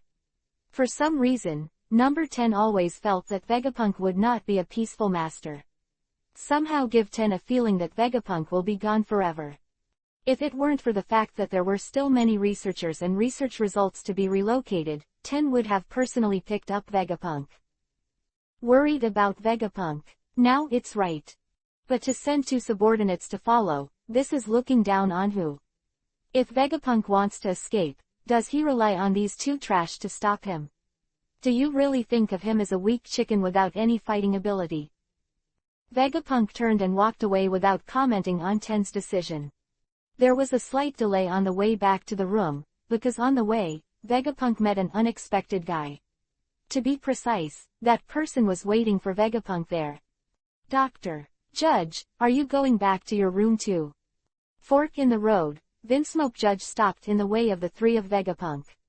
The burly man looked more like a fierce warrior after replacing the white coat of the scientific researcher. Vegapunk and number 10's 2 subordinates were unfamiliar with such Dr. Judge. Unconsciously, the 2 guards grabbed their weapons and stopped between Vegapunk and Judge. Yeah, what a coincidence. Does Dr. Vegapunk want to be with him? Vinsmoke Judge's eyes narrowed, his trademark curled eyebrows moved, and he made some kind of invitation to Vegapunk, and there seemed to be some other meaning in his words. Vegapunk didn't move at all in response to Vinsmoke Judge's suggestion, as if he didn't hear it. "Let me interject, Dr. Judge, where are the guards around you?" 10's men suddenly said. They seemed to smell something unusual, and their bodies entered a fighting state, facing Vinsmoke Judge. "Guard? Is there such a thing? Dr. Judge is joking. At a very moment, every doctor is surrounded by guards, which is also responsible for your safety." "Oh, I remember, he's helping me in the back with something." Both sides, Judge's perfunctory excuses being worse than a bubble that pops. There are not more than half a sentence of speculation, and since the two sides do not even plan to continue their perfunctory words. "Dr. Vegapunk, you have the smartest brain in the world." Accepting the compliment from the other party gladly, Vegapunk shook his eyes and said, "I can stand it if you continue. Your talent shouldn't be wasted here. These idiots don't know the value of the lineage factor. This institute is like a cage that confines your research. You need a better space to flex your muscles instead of wasting your time in unboring taxidermy." Taxidermy. Ho ho, your new name for armed prosthetics is quite interesting. And it's not as bad as you say, or you wouldn't have exhausted all means to collect all the information. Isn't it, Prince of Germa Kingdom, Vinsmoke Judge? Quote. Vegapunk revealed Judge's hidden identity in one sentence, making the scene instantly tense. The two subordinates of number 10 are even more nervous, and they may attack at any time. "Forget it, you two are not his opponents, don't make fun of yourself," Vegapunk said to the two in front of him. "Vinsmoke Judge won't be able to easily beat the two men at number 10 if he's all on the defensive. But if you go up and deliver it yourself, it's hard to say." The two men of number 10 were very unwilling, but they had to admit that what Vegapunk said was right. "Although I don't know how you saw it, it should be said that it is Dr. Vegapunk. I appreciate you even more. I think with your strength, you must have some understanding of the situation outside." Vinsmoke Judge pointedly said. After a pause, he continued to Vegapunk. "Dr. Vegapunk, on behalf of the Kingdom of Germa, I now issue a formal invitation to you. I invite you to be the chief scientist of the kingdom. If you wish, all of the kingdom's all resources will be open to you." Quote. "Conditions are given, Vegapunk, let me see how you choose." After speaking, Vinsmoke Judge looked at Vegapunk intently. "How are the laboratory conditions?" "Definitely better than here." "What about research funding?" "Don't worry about that." "Freedom?" "Of course." Vinsmoke Judge and Vegapunk answered questions and went directly to the recruitment process. The two subordinates who were so anxious were screaming wildly, but they couldn't get into their conversation at all. "You can't keep Vegapunk's mouth shut." "No." "Huh." Vinsmoke Judge was confused by the sudden refusal. Didn't he have a good chat? "Doctor, I guarantee that the terms given by the Kingdom of Germa are the best." Vegapunk still shook his head. Not to mention that Judge's promise was too false, it was completely in the dark. And Vegapunk doesn't think there is any faction that offers better conditions than Luyun Palace. Poor Judge still doesn't know the reason for the rejection, and is still depressed there. Ellipsis ellipsis ellipsis ellipsis ellipsis ellipsis. Considering that someone will come to him if it takes too long, Judge Vinsmoke can only end this failed solicitation first. "Dr. Vegapunk, think about it, we'll see you later." Vinsmoke Judge dropped the sentence and hurried away. He's confident in his plan, and as long as Vegapunk gets his hands on it, he's free to persuade him. Confirming that Judge had left, the two of number 10 breathed a sigh of relief. This unbearable appearance made Vegapunk scolded a rubbish secretly, just like monitoring him. "Let's go back to the room and get some things, then go to the shelter to join the main force." The two subordinates of number 10 were naturally reluctant, but Vegapunk could not resist using important information as a threat. "You wait at the door, I'll be right out." Vegapunk entered his room. "Finally back, you thought you'd hurry up." Orochimaru's voice came from the darkness the moment Vegapunk closed the door. "Meet an interesting guy, let's not talk about this." The two outside. Before Vegapunk finished speaking, the two figures fell from the shadows to the ground, not the two who were standing at the door. Two little bugs, I solved it. What did you just say? Orochimaru glanced at Vegapunk. Nothing. Vegapunk's mouth twitched, suddenly envious of Orochimaru's skills. Chapter 763 Flawless Disguise. Pack up all the other researchers and take them away. Number 10 holds a list in his hand and listens to the reports of his subordinates. So far, the two of you haven't reached the shelter yet. Are you sure there are no omissions? Number 10 asked with a frown. Yes, sir. He had a bad premonition before, but he didn't expect it. Vegapunk. Judge. 10 murmured, the confirmation list in his hand, with 2 prominent vacancies at the top. But both of these are the kind of focus. Wait for Vegapunk's return. Just when number 10 couldn't help but want to find someone in person, footsteps sounded. Vegapunk and the 2 men who were sent to monitor them came from far past. The tense hanging heart suddenly felt a sense of letting go. Dr. Vegapunk, it's getting late, so hurry up and go to the shelter. Number 10 urged Vegapunk. Some things were not easy to ask. What happened during the period? Number 10 will find 2 subordinates to figure it out. Vegapunk's eyes turned to him. In a trance, a chill emerged from the soles of his feet, and number 10 seemed to be the prey targeted by a poisonous snake. The unease and fear made him shiver uncontrollably. This feeling came and went quickly, and disappeared in an instant. Is it an illusion? Number 10 shook his head, thinking that he was thinking too much, which must have been caused by the approaching war. Although not armed with prosthetic limbs like number 17, it is a pair of eyes that can see everything, but number 10 also has its own means of identification. The 3 people in front of him, whether it was Vegapunk or his 2 subordinates, were exactly the same as he remembered. Number 10 can be sure that the 3 are real people and have not been transferred. Main research room. My things are not disturbing. Vegapunk did not immediately agree to go to the shelter, but asked number 10. Doctor. Vegapunk, it's getting late. I know, if you get that thing, go to the shelter.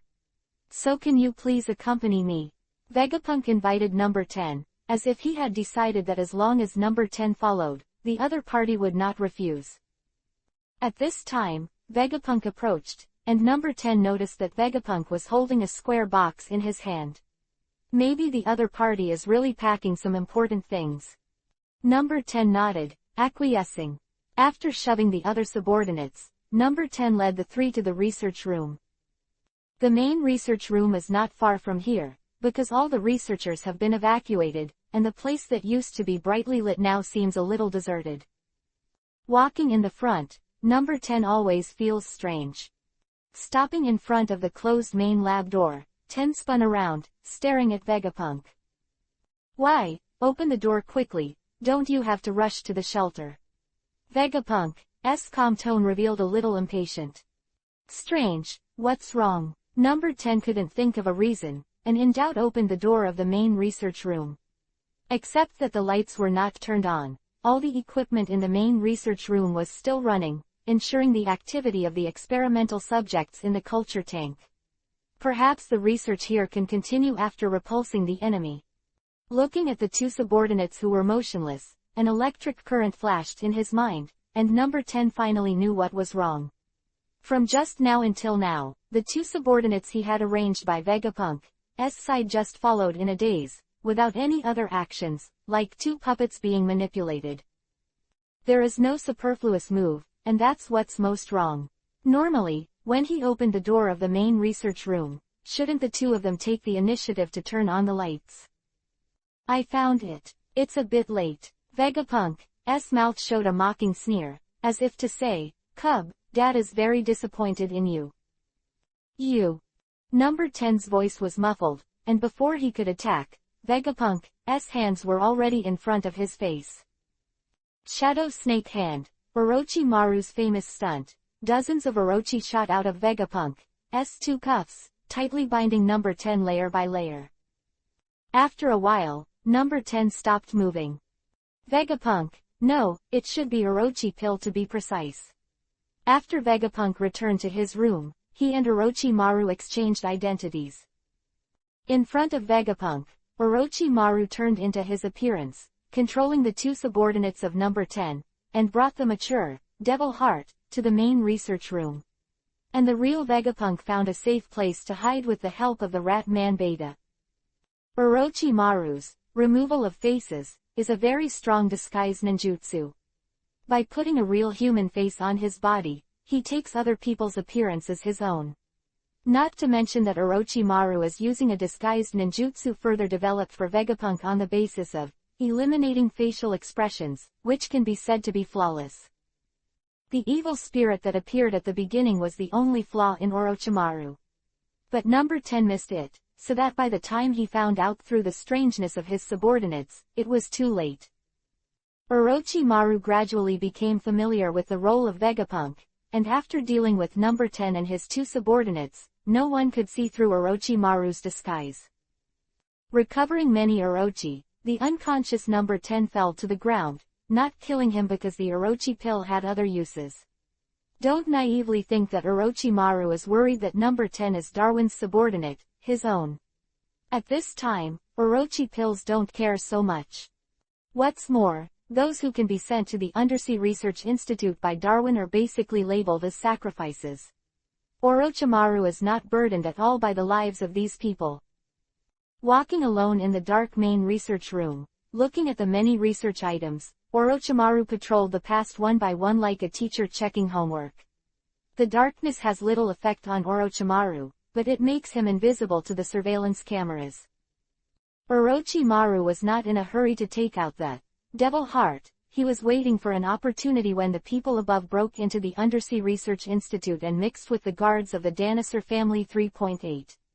That's the best time to unleash the devil. Ratman Beta prepared for the Germa Kingdom was definitely not the secret waterway that Qin Luo and the others took. It is the real route connecting the Submarine Research Institute and the ground. Only in this way, the large army of Germa Kingdom can drive in. With a detailed map, the Kingdom of Germa and his dog-legged allies easily reached the massive iron gate of the Undersea Research Institute. At the same time, 5 small two-person submarines released by the Kingdom of Germa dived to the designated location. Against the rock wall outside the Seabed Research Institute, all the torpedoes they were carrying were released. The sound of the explosion resounded throughout the institute, and seawater poured in from the breach. When number 3 heard the news, his face darkened instantly.